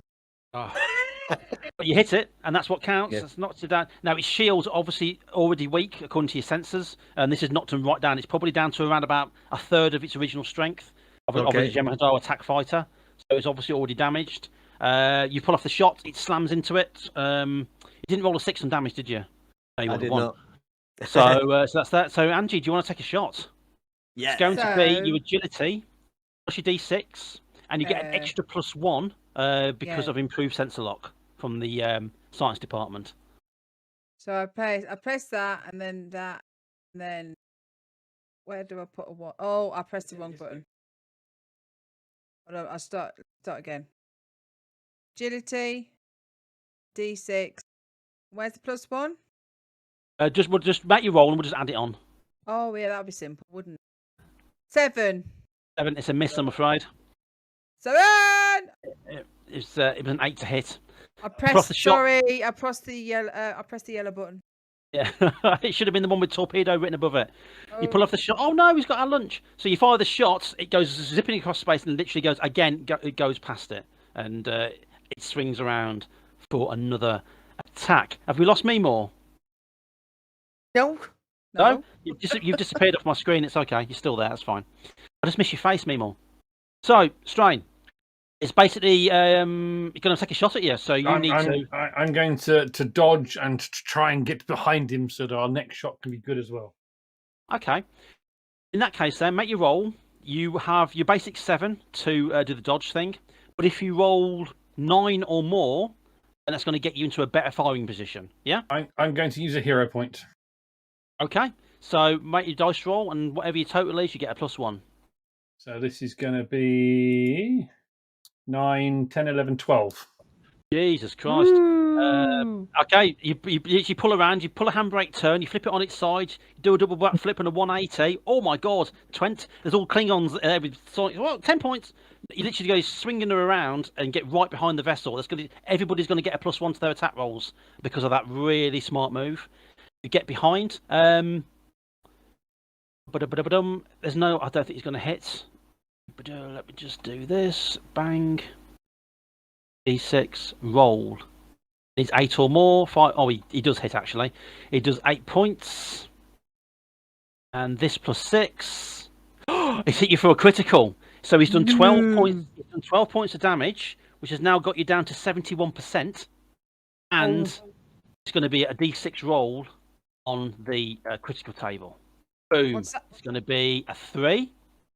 And your superstructure's gone down by 1. So there's been quite a lot of damage done to the actual starship. It's got through your shield, hit the actual outer hull, and there's going to be some casualties. So Meemaw, I'm going to need you to make a medical roll, and then the difficulty is going to be 7. And for every point you get below 7, unfortunately, there's going to be a death on the ship. So Hopefully, if you hopefully not roll- yours. yeah, absolutely. No roll pressure, though. So absolutely not. Don't roll a 1. So roll a D6, add your education, and add your medical score, Okay, where's my education? depending on you. All right, 4. Okay. 5, 9. Brilliant. Not only do you nobody die, you actually bring 2 people back to life. No, you actually I'm good. get down to the medical room. They're bringing in casualties, burn marks, plasma burns, concussions. People standing too close to the hull when the ship shakes, they bang their heads. It's not nice. Somebody's got a hangnail. But you get them inside, you sort them out, and at the moment there are no deaths on board. So well done, you. In fact, we've now got more crew. That's right. Yeah, you got 3 people. More. Someone You're not had a gonna baby! take them home. That's the best thing. You're under fire and somebody's giving birth. Brilliant. So we're back to you attacking. I'm So- returning fire. Before you rapidly do that- and highly. Lock Yeah. point! Lock point! Sorry, Are we on a turn order? Corey, are you going to do? You going to set up the Yeah, I was wanting to see. see. Yeah. I was wanting to set up something. I was wanting to set up something for the phasers this time. Yeah. I say, Captain, the Trillium D biochips. I can auto infuse them for extra power on the phasers. And I press some buttons on the dashboard. Captain goes, what? No, just talk English. What's wrong with you? So just press buttons. He pressed the orange button. You only get paid to press buttons. Stop showing off. So he turns around and says, just do what you need to do. I want power. I want extra power to those phasers. So make your roll. What are you going to do? You're going to add power to the damage, or are you just going to go for a better lock? I'm gonna increase power to the damage. Yeah. Okay, so Uh-oh. you're going to get, if that works, you're going to get an extra D6. So I need you to roll your education plus your D6 plus your security sciencing. And can I take a hero point as well? You can. What I'm going to say is actually, instead of rolling a D6, for every point you roll over 7, you're going to get an extra +1 to the damage. Okay, so I want to roll very high. Right, so I want to roll very high. Education plus a D6 plus my security. Your science level, yeah. Science, Yeah. and then and then your hero point of +1. Was that? I did it. I don't quite understand. Let's see. That's an 11. 11. That's Brilliant. 11. So 11. 11. if you do 11. if you do hit their mark, you'll be adding 7. You'll be adding an extra 4 points to your damage. Okay. You've got to hit first. Nice. Well, you say that, but I've got a +1, haven't I? Let me just very quickly roll for the Jem'Hadar ship. Oh dear, I've just bloody 2d6 then. Sorry. Jem'Hadar ship. Oh, it's getting a bit excited. These guys are really good. Okay, it's going to be 8 to hit. Okay. We have the +1 for Ortega's maneuver, though, don't we? We do, yeah. Okay. So, agility, security, D6. You want to use a hero point? 1. I do not need a hero point. Yeah. You better Hero not roll low point. now. This is where he rolls a 1. I was about to say, yeah, there we go. Don't roll a 1. I've rolled 11. Fantastic, it's a hit. So roll your 11. d6 for damage and add 10 to the roll. 10. Yeah, you got 6 for the phaser. So that's Okay. 15. 15. Excellent shot. You do some serious damage. It literally, it burns through the shield, it slams into the nacelle. The back end of the nacelle just erupts, starts spewing out all kinds of green and yellow gases. The ship rocks. It's actually lost itself a point off its maneuverability. You've done some serious damage to it, but it's still swinging around for another attack. But Angie, you do have another attack with the torpedoes. Hold on, torpedoes. And you need 8 or more to hit. Do you want to use a hero point? You've still got 2 hero points left. Yes. And then after I've done this shot, I should turn to everyone else. Time to put the kettle on. Yes, we'll take a break after this, So, depending on how well you roll. So press agility, D6, and then we'll +2 to it, yeah? You got D6 plus agility, and then +2, yeah. If you miss, you don't get the tea, and you do the washing up for the entire ship. No, I think I did it wrong. Oh, well, a surprise. Yeah, you missed. No. 'Cause, wait, because I pressed agility is +2, and then a D6, and then +2, so it's 4, 5. Yeah, it's still a miss. 5, still a miss, yeah. Sorry. Pull off the shot, and again, I tell you what, photon torpedoes aren't cheap, you know. So you pull off the shot, and the shot goes spiraling past it, and explodes harmlessly about a light year away. The Jem'Hadar ship comes around quite quickly, targets your vessel again, and that's where we'll take a break.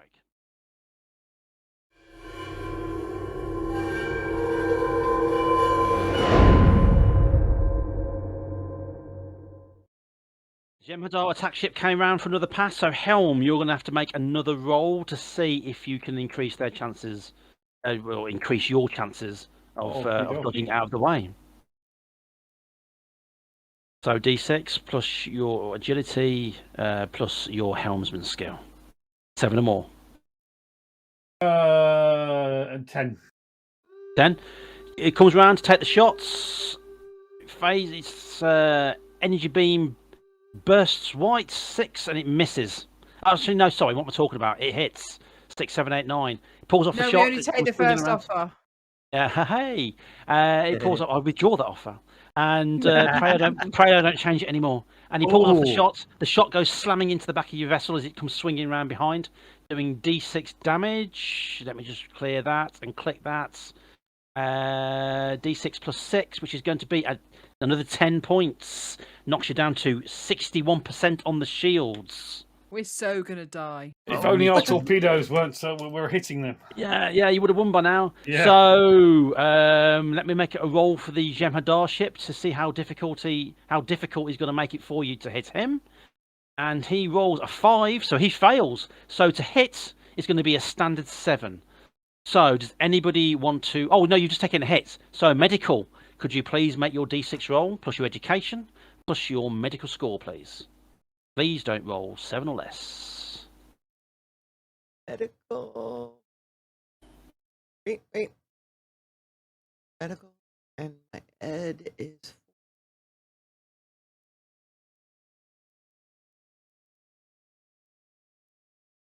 Is it?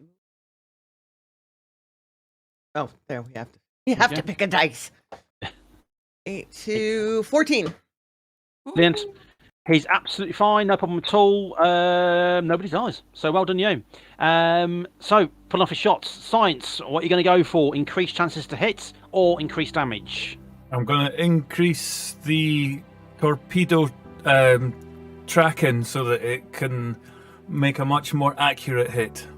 Going to identify its target. Yep. Or I'm at least going to need you to make a hits. science roll. Oh yeah, hit something. You hit space. Well done. So make your roll a d6. Add your education plus your 2 for your science, and the difficulty is 7. That didn't add something. That's not added my 4. It doesn't matter because you've hit the 8 anyway. Yeah. So okay, no problem at all. So you get a +1 to hit on torpedoes, but we'll go with phasers first. So if you want to pull off your shot there, Pirate, and roll a it's going to be a standard 7 to hit. 7. I can do this. I can do this. 7 d6 plus your agility plus 2. Nice. To hit. I have all of it. Yes. I have Okay, rolled roll. an 8. Excellent. Roll your d6 and add 6. For a total of 7 points You of rolled damage. a 1. 7 points of damage. Oh no! You pull off the shots. You've done some serious damage to it. It's the shields are well down. Wow. So it's down to you, Ange. They've still got a little bit of shields, but not a lot. Not a lot. Have I still got a +1? You got a +1, yeah. And you've also got 2 hero points left, so you can spend a hero point if you want to hit. I think it might be a good idea. The fact that Okay. So roll your d6, add your agility, Agility. and then you've got a +2, 1 from science for the targeting, and 1 from the hero points. Oh, 6. So what's your agility? +2. So that's 4. So you You missed. rolled a 2. Yeah. Yeah, so I rolled Yes. 4 and it's +2. It's a 6. You got a Okay. +1. Someone needs to take me off these good No, you don't. things. You got a +1. You got a +1 for the torpedoes targeting system that has been. 7 then. There you go. Okay. So you rolled a 7 in total, yeah? That's a hit. It's a hit. So Oh, yes! So roll a d6. Roll a d6 and add 10. Oh. Oh, sorry. I do apologise. Roll a d6 and add 20. 20? I don't want Torpedo. just a D6. D6 is just. Just click on the 6-sided dice thing and just. Just one thing. T5. Wow. 25 points Oh. of damage. Well, I'll tell you what then, what you've done is the superstructure of one of these Jem'Hadar fighters is 15, and you've gone well beyond that. So the torpedo punches through what's left of the shields, slams into the lower part of the hull, and the ship just erupts from stern to bow, and the whole thing just explodes in a shower of glittering Die, you bastard. parts of the starship. Excuse me. This Sorry. is Star Excuse me, Trek. it's We a- don't swear. I was about to Yeah. say, this is PG, but this is not This Star isn't- Trek. Thank you very much. Exactly. Yeah. So- Phew. Sorry, I Whole got lost thing- in the moment. It's fine. Good shot, finally. But yeah, you hit it. The whole thing literally just explodes and blows, and the sails spin off in different directions, and the Jem'Hadar ship is See? defeated. I got the killer shot, everyone. Now, throughout all of this, whilst Kill you're all stealing. shouting at each other of what to do, the medical ran downstairs, science officers made his decisions, the captain has sat in that chair and said nothing. He's No. bloody All useless.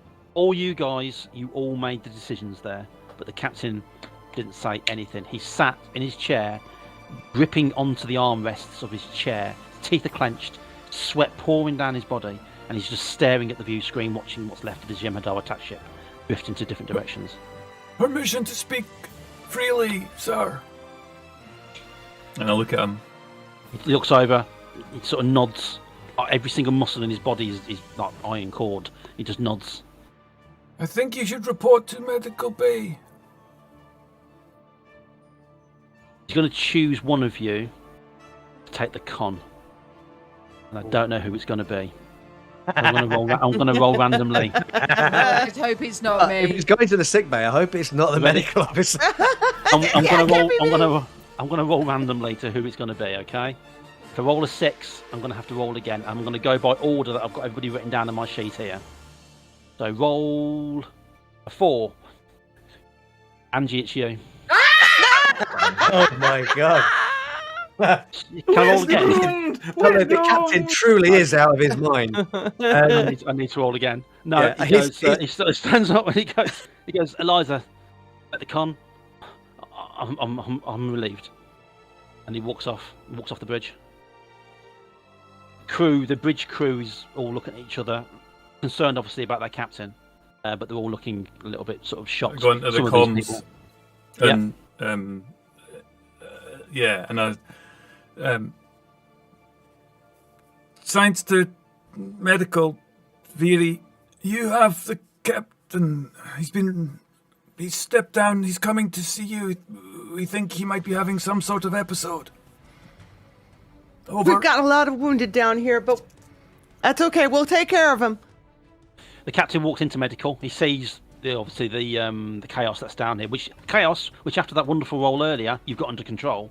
Wow. But he walks in and he sort of looks and he nods.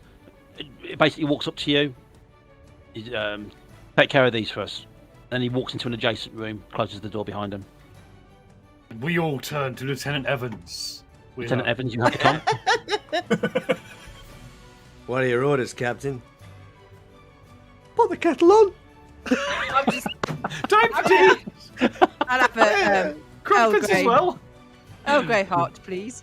I don't know. My first job as holding it is to give the job to somebody who knows what they're doing. She steps down immediately. Anybody else? Next. Next in line. Damage report. I press the button to. I say damage report, Yep. please. And she fires torpedoes off. It's a hit. Okay, damage report. You've got damage to several decks, some system blowouts. You've got some damage to the whole superstructure. Shields at from 71%, hits. Captain. Shields at 71%, but that can be 61. repaired. We lost another 10, Oh, yeah, did we? 61. Yeah, you lost 10. Yeah, 61. Yeah, shields at 61%, and they're working on getting that up at the moment. There are casualties, but no reported fatalities. Hull Press the breaches button. on deck 2 and deck 3. Force fields in operation. Wasn't that bad? I press the button and say, "Can we mend the ship, please?" Men's ship now. Yeah. So yeah, engineering, you're on it. And we all turn to the captain, Leo. Scan the area for other vessels. Hey. Okay. Cannon, Captain. Hey, You Captain. run the scan. There are no other vessels. I mean, if there's something still inside the nebula, you don't know. You did detect from the scans that you had during the battle, according to the logs, there were Jem'Hadar on that attack ship. So life signs do register as Jem'Hadar. Should And we as enter the that- nebula? Well, as that registers, another attack ship comes out of the Oh, nebula. piss. But this isn't one of the small ones. This is one of the big ones. This is the proper big battleship. Oh crap! It's been really, really heavily damaged. I mean, heavily damaged. It comes out, its shields are up, but there's no weapons lock as it slowly comes out of the nebula. I'm going to maneuver the ship to avoid it because we were Okay. fairly close. Yeah. Technical question. Now we're a bit late in the game. We don't like the Jem'Hadar, then. And they Oh don't yeah, like we it. love them. Yeah, we've been with. And the We Masters were just of having a Puddles- play fight. It's got a bit out of hand. So there's no way we can sort of go, press a little button and go, hello, look, we don't want to fight. Well, could as do that. Federation officers, then yeah, to be honest with you, you're supposed to do that anyway and avoid conflict at all costs. I'm going to The do only that then. Okay, but You're the this captain. sort of You're in charge. We'll That's do right. whatever you say. This ship's shields are up, but there's no evidence on your sensors, science officer, that its weapons are hot or it's got a lock on you. Its Okay, weapons, by the looks of it, sense- its weapons are functional. Sensor man, sense the ship and see if there's any bodies and guns on it. Negative. Man. On any weapons, it's flying cold, Captain. Life sign scans are Jemadar. Jemadar many? confirmed. Full crew complement, so a couple of hundred. What the hell? I mean, But the life signs in certain areas of the ship are fluctuating. Seems they've taken critical damage. Captain, if I could offer a hypothesis, they're fleeing a battle. Whatever is ahead of us has caused them this damage. that's a much bigger ship than us. That's really damaged. So if we go in there, we might be more damaged than that. There's a logic I'm not in there. entirely sure what you just said, Captain, but can I scan to see what kind of weapons have been used on this thing? But it's been damaged, but a lot of the scarring, a lot of the damage on the ship itself, some of it is quite old by the looks of it. Obviously, Oh. Federation phaser fire. There's some Cardassian damage as well. Looks like it's been hit by a few different things. The actual damage itself is bad, but by the looks of it, it could probably still go to warp. It's got full impulse engines. There's been a lot of repairs done to the vessel. They might not know that the war's over. We can't let them go to warp. They could continue attacking Federation colonies and outposts. Send out a signal to say that we don't want to fight. If I recall, can't we go into this nebula thingy and hide and they can't see us? Yeah. They're not Let's do attempting to. That. They're not attempting to shoot at us, Captain. No, but whatever was shooting at them might be behind them, chasing them. This warship is now hailing you. Oh shit!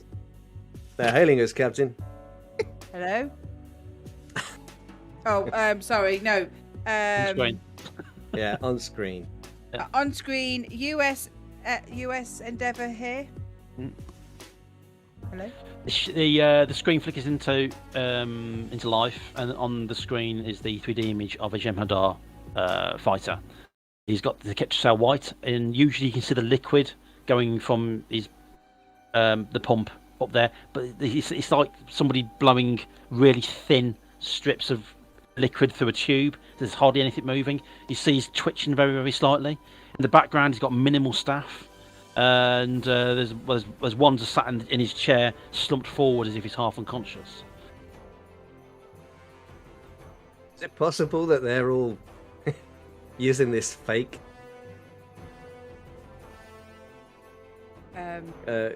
compound? I just Federation ship. yes. Are you? Why? Are you here? Why are you here? It's a fight. Why are any of us here? The war's That's an over. interesting question. Wars will never be over. But why the founders live? He's obviously struggling to talk at this point. Well, You I will think surrender you're your warned. vessel. You will surrender your vessel. I don't think you're in the position to say that right now, do you? You will surrender your vessel. To what? You? Who attacked you? The war. The war has to be fought. The war has to be fought, and we have to win. For the founders. You will surrender your vessel. Give up the intelligence that we require. Okay, the war's over, and you have to accept that now, or it could end very badly for you. Yeah, that's not making very peace talk, is it? Really? Not really. The war's over, so surrender or die. Yeah. By the way, the war's over, but you lost. How'd you like them apples? Then 2 warp signatures appear on the sensors. 2 Uh, Orion Captain? cruisers drop out of warp in your area. oh, Romulan signals Thank- have been. Orion. Sorry. Ryan. To Orion, Orion cruisers. freighter cruisers have appeared on the These aren't. starboard. Yeah, these aren't small ships. They appear, but one on starboard, one on both on starboard. They just appear out of nowhere, sort of come coasting in on an attack vector. Their shields are up, but by the looks of it, they're locked on to the Jem'Hadar ship. Do the Orions like us as well? Not really. Orions don't really like anybody. The criminals. Does anybody like the Federation? The Federation. Federation. Federation loves itself. They put weapons locked directly onto the Jem'Hadar warship, and straight away phaser fire, torpedoes, just literally start belting into the Jem'Hadar vessel. Jem'Hadar vessel's shields are up, and it's taking fire. It starts to turn. It starts putting power to its own weapons, none of which are targeted at you. It starts to return fire at these two ships. You're kind of caught in the middle. Orders, Captain. Run away? Okay, I'm gonna take a. Thank you, King Arthur. I'm gonna take a evasive Use maneuver. of action. You'd and better. move out of Take gonna- evasive maneuvers and hide in the nebula. There are lots of shots. I mean, lots of phaser fire, beam weapons. There's torpedoes blasting between these two ships and this big Jem'Hadar warship. You're going to have to sort of snake between a lot of them to get out of there. So I'm Do going to your ask you best to make manoeuvring. I'm going to ask you to make 3 rolls, and basically you got to roll 8 or more for each roll. Okay, And now, if you don't, then you will take a hit off a random weapon. Okay, how Not close yet. is the nebula? Because our commanding officers ordered us into the nebula. It's very close, literally 5-6 kilometers away. But you've got to get out of this field yeah. of fire first. Okay, right. So your first roll. Is a 12. Brilliant. You dip down, a phaser blast goes over the hull, rocks the ship as you go blasting through. Next roll. There is a 9. photon torpedo heading your way, which you sort of roll sideways, and it goes in between the front of your nacelle and your hull, and it goes blasting down, and that slams into the hull of the Jem'Hadar warship. And then finally, Don't roll a 1. whatever you do. 8. Brilliant. And your last one, you turn it on its side. 2 phaser blasts go, one underneath and one over the hull. You sort of slip between those two, and then you're out of the field of fire. The Jem'Hadar warship is obviously responding very, very slowly if what you surmise is happening, and they're basically, not using Ketracel White. Their response is they're firing sloppy. These 2 Orion warships are tearing it apart, and then that's when you get into the nebula. What happens to the sensors? Captain? They're gone. There's no communication. There's no sensors. We're flying blind, Captain. Yeah, I know. I just got us in here to get out of the way of the fire from the ships. Visually, looking at the view screen outside, you can see the flashes like looking at lightning in clouds. You can see flashing outside, and then there's one huge, big white bloom on the side of where the Jem'Hadar ship was, and then the flashing stops. Then through then sort of dropping like almost like emerging from the mist, you see chunks of the Jem'Hadar warship drifting through the nebula.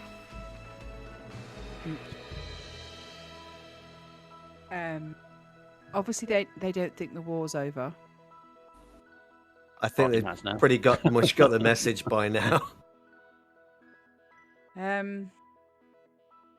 Okay, what do we think we should do? What do you want to do, Captain? Yeah, I'm liaison, and I'm not sure why the captain in his mental state made me captain.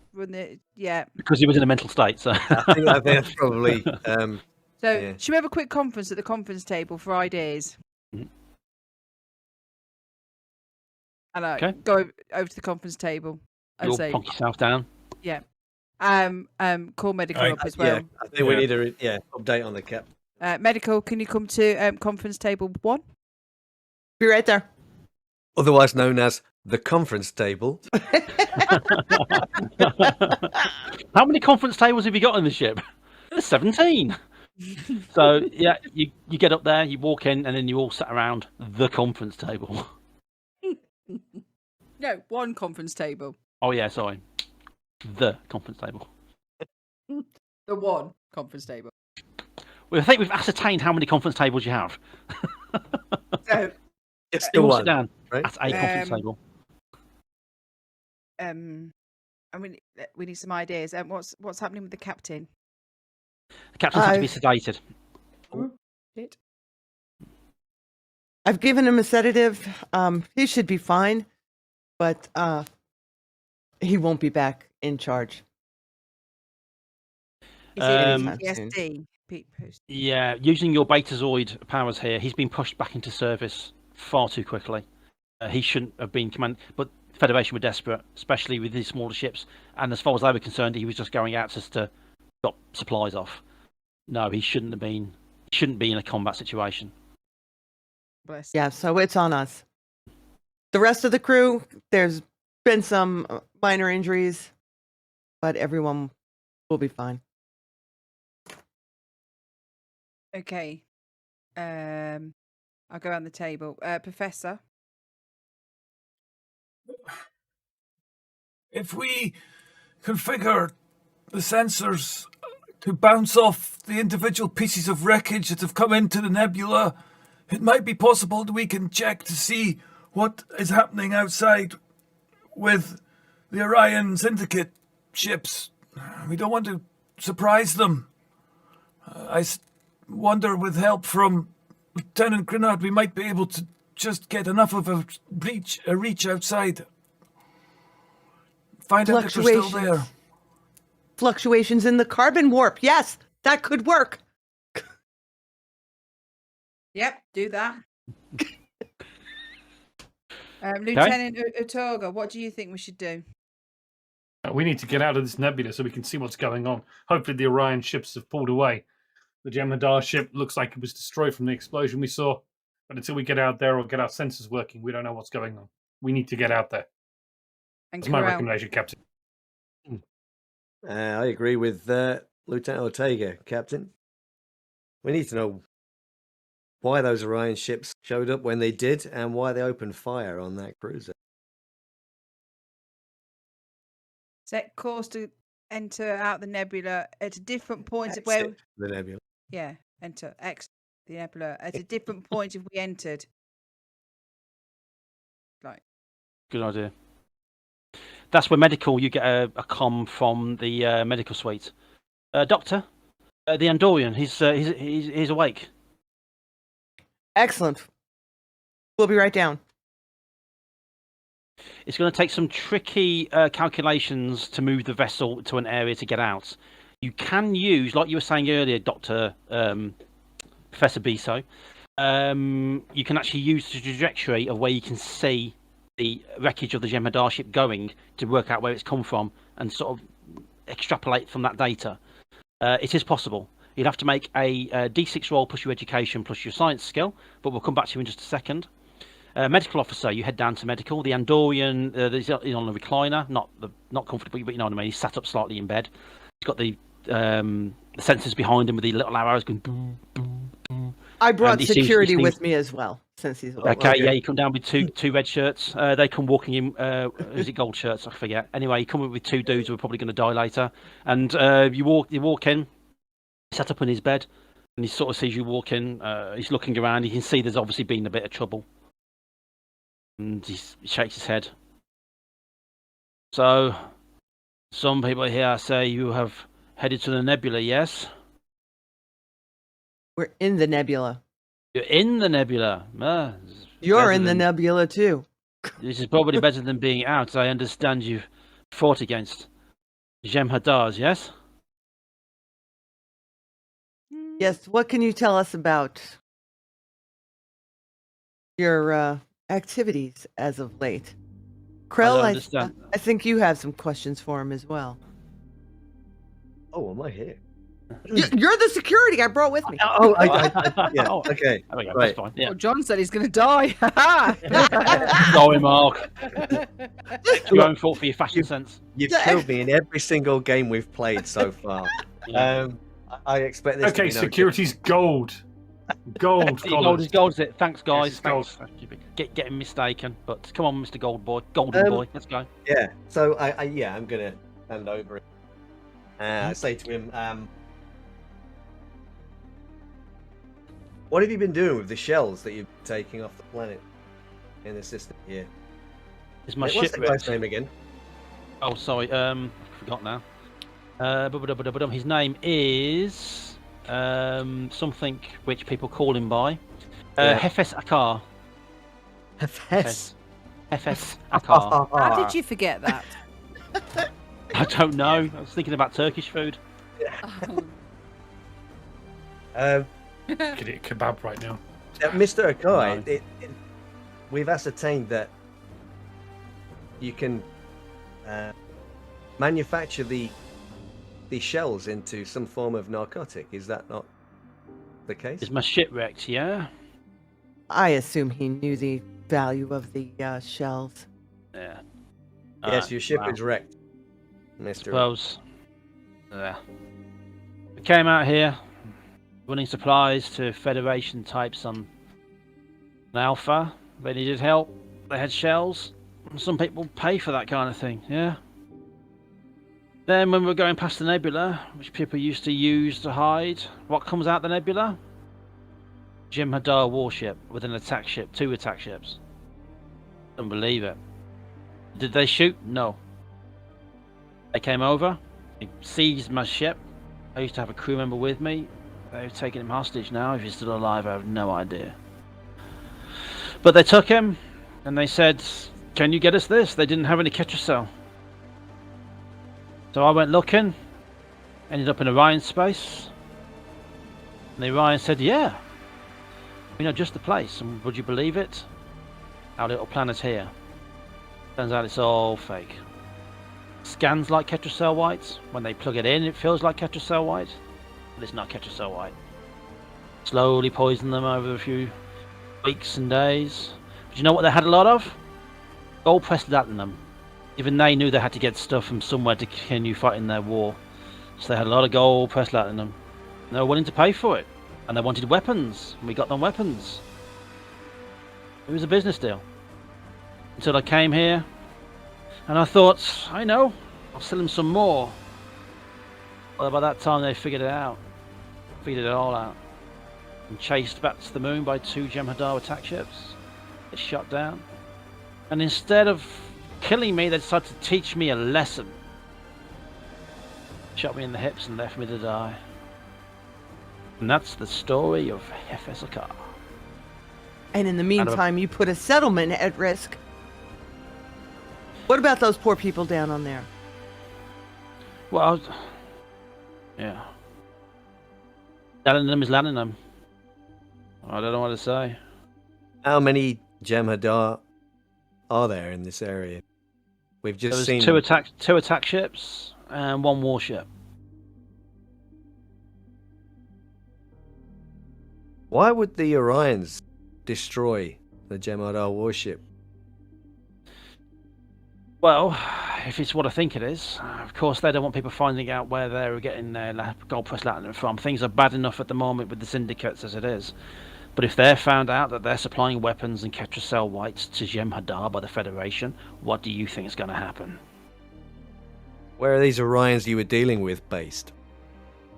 In the syndicate, in the heart of the syndicate. They got a breaker's yard there. I'd turn up, pick up equipment, drop off platinum, get my share, come back out again.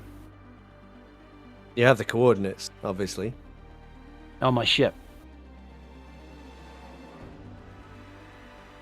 In the computer? Mm-hmm. Now, I'm willing to help. I'm willing to give you what you need. But I'm going to need passage. Passage to where? Somewhere neutral. Something on the border. Deep Space Nine maybe, where I can get a transport from there. Basically anywhere that's not here. See, I don't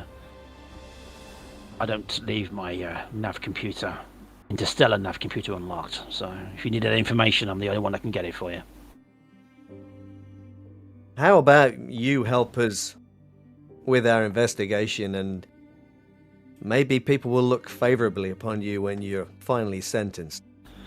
If I don't get agreements that I walk after this, well, let's walk as best as I can. That's up to Starfleet Command, I think. Then you get no help from me. Then, back on the bridge, Mr. Science Officer, outside the view screen, you see a flash of light travelling into the nebula. It's a slow-moving photon torpedo. It's like that kind of sparkly effect. It sort of heads in and then detonates randomly.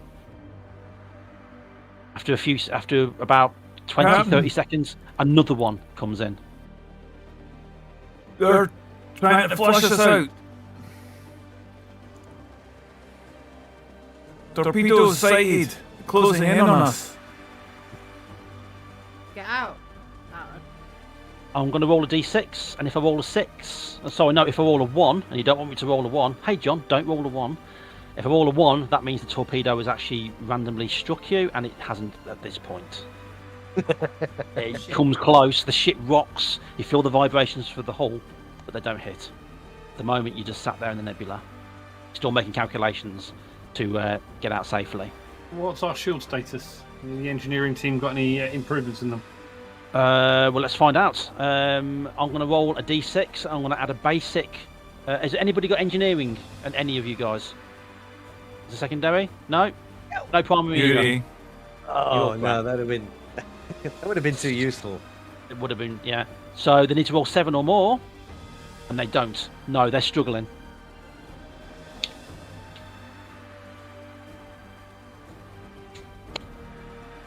Still at 61%. What do you want to do? Communication still works, doesn't it? We got subspace communications. No, you're not. No, internally you've got communications at a shortened range, but no, it's shut down sensors and communications. Captain, they don't know where we are, but if we stay here much longer, it doesn't matter if they know where we are or not.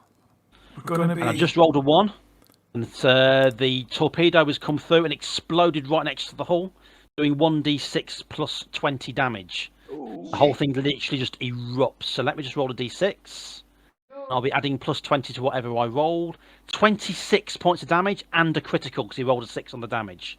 Oh. The torpedo erupts really badly. So I'm going to roll another d6. That's just knocked you down. 26. And my maths is terrible. 51, 41 to 35%. In shields, that's done a massive amount of Captain damage. shields, 35%. And also, and let me just roll another d6. And I rolled a 3. It takes out the medical bay. Again, superstructure again has been damaged. Your hull has been compromised. Reporting damage. Captain, orders.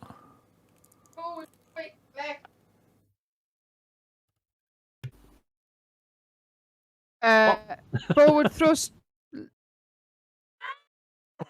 I don't know. Get us out of here! Warp, Okay. speed ahead! Okay, science. You're making calculations on a route out, okay? Mhm. So I'm going to need you to make it's going to be difficulty 8. It's going to be quite difficult. So you want a d6 plus your education plus your science skill.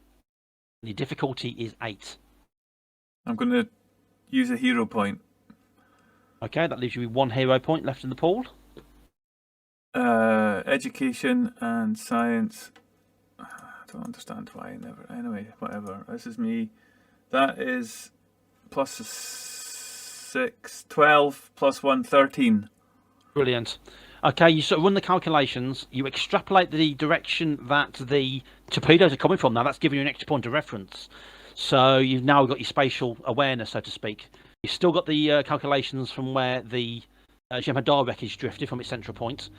You can calculate if you turn at a certain degrees, you go at a certain speed, turn at a certain degrees again, that will bring you out further down and hopefully out of range of weapons after a while.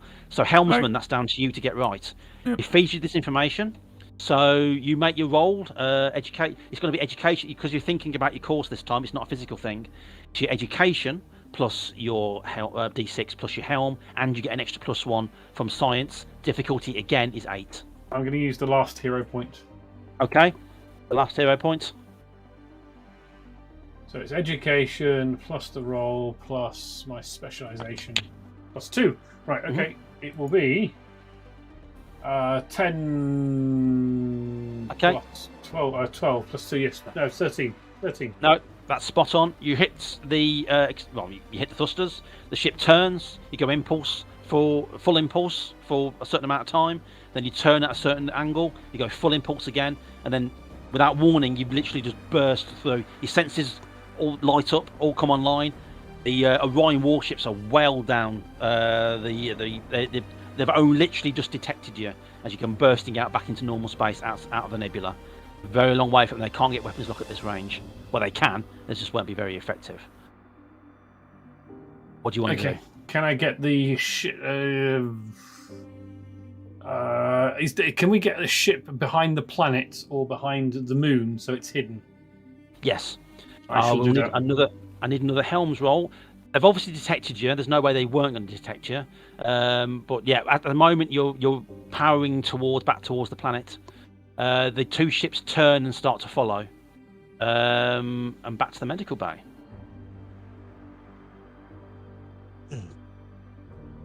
Oh, you took a critical, so actually me more. I need you to make a medical roll, please. A D6 plus your education plus your medical. Okay. Education. Wait there.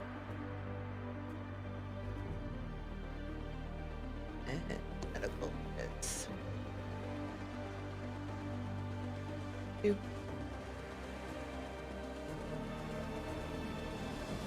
Okay. 16. Wow. No, nobody died. In fact, everybody's feeling much better, thank you. Yeah, as you go blasting. Did you roll a 6 then on your dice roll? You did. I did. I'm going to give you a hero point back. Woohoo!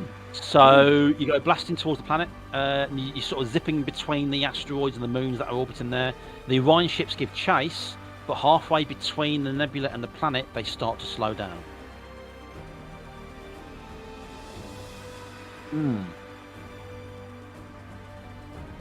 If they've been using the drugs that they got from our friend, they're going to be hurting.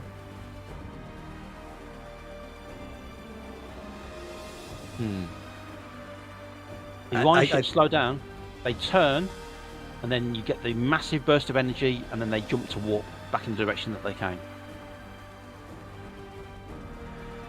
Are they protecting something in there?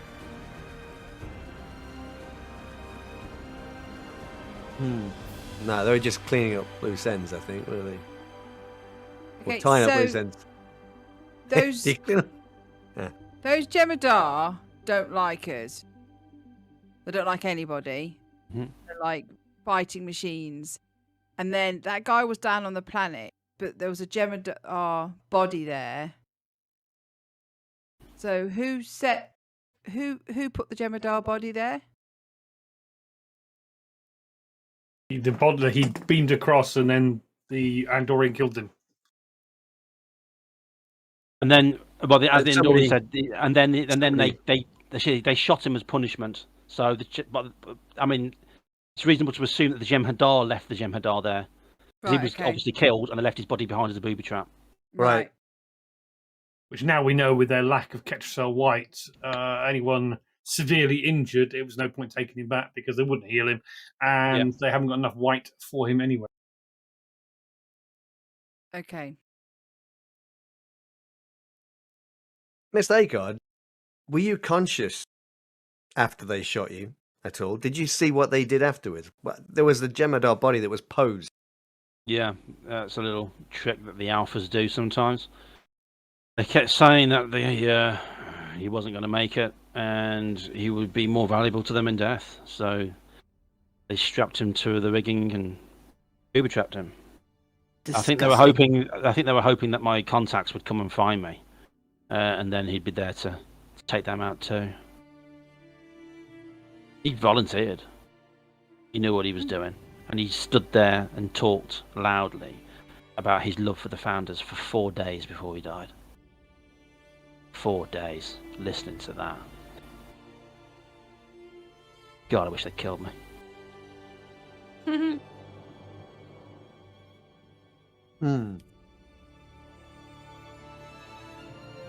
What would you like to do now?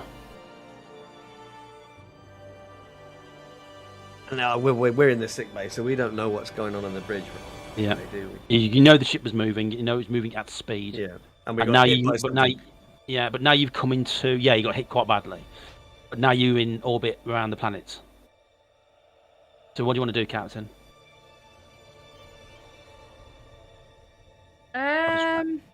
Call another conference. This is what they You're call head- the next generation boardrooms in space, wasn't it? Yeah. Wasn't it? So in the future, there's no Zoom. Are you joking? So you all head up to you head up to the conference table. So obviously going over there is not a good idea because those big ships come out and attack it. The Orions have gone to warp. They've gone. And we track them. No, not now.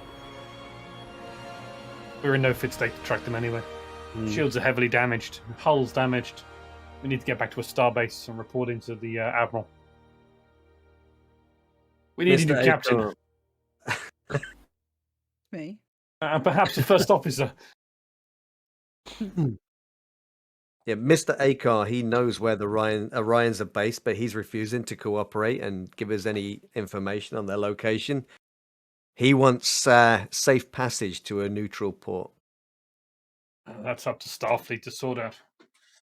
Federation prison is where he should be going. But if it gives us the information, solve the crime.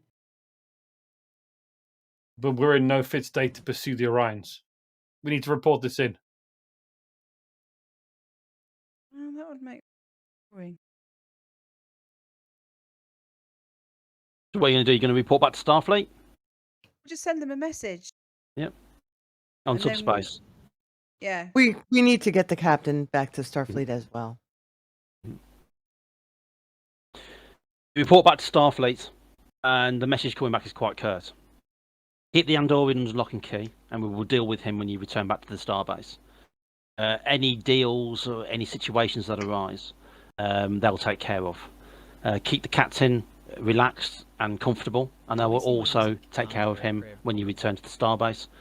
And they will take measures to replace him, or possibly have somebody run the ship as acting captain, considering the situation.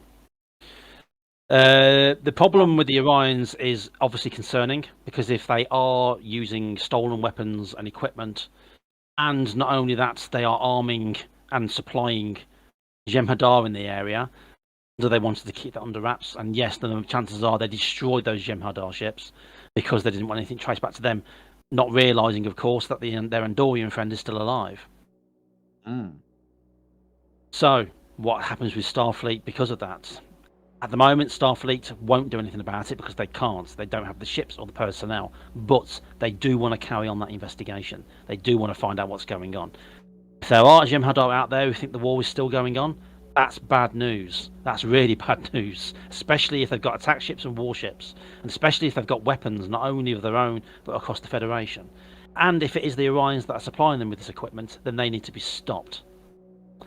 Not as a group, but as individuals. If they try to stop the Orion syndicates as a group, that's more trouble. So they're going to have to set up a commission to investigate and to sort out what to do. But other than that, congratulations, Uss Endeavour. You've gone out on your first mission. You have done what your mission parameters asked of you, and you helped the colony. And you've uncovered an Orion plot to make lots of the gold plus platinum. And also, you've also uncovered the fact that there are still Jem'Hadar out there, which cause a problem. You will be called upon again. But come back to Starbase, get yourself some R&R, repair the ship as best as you can, and well done.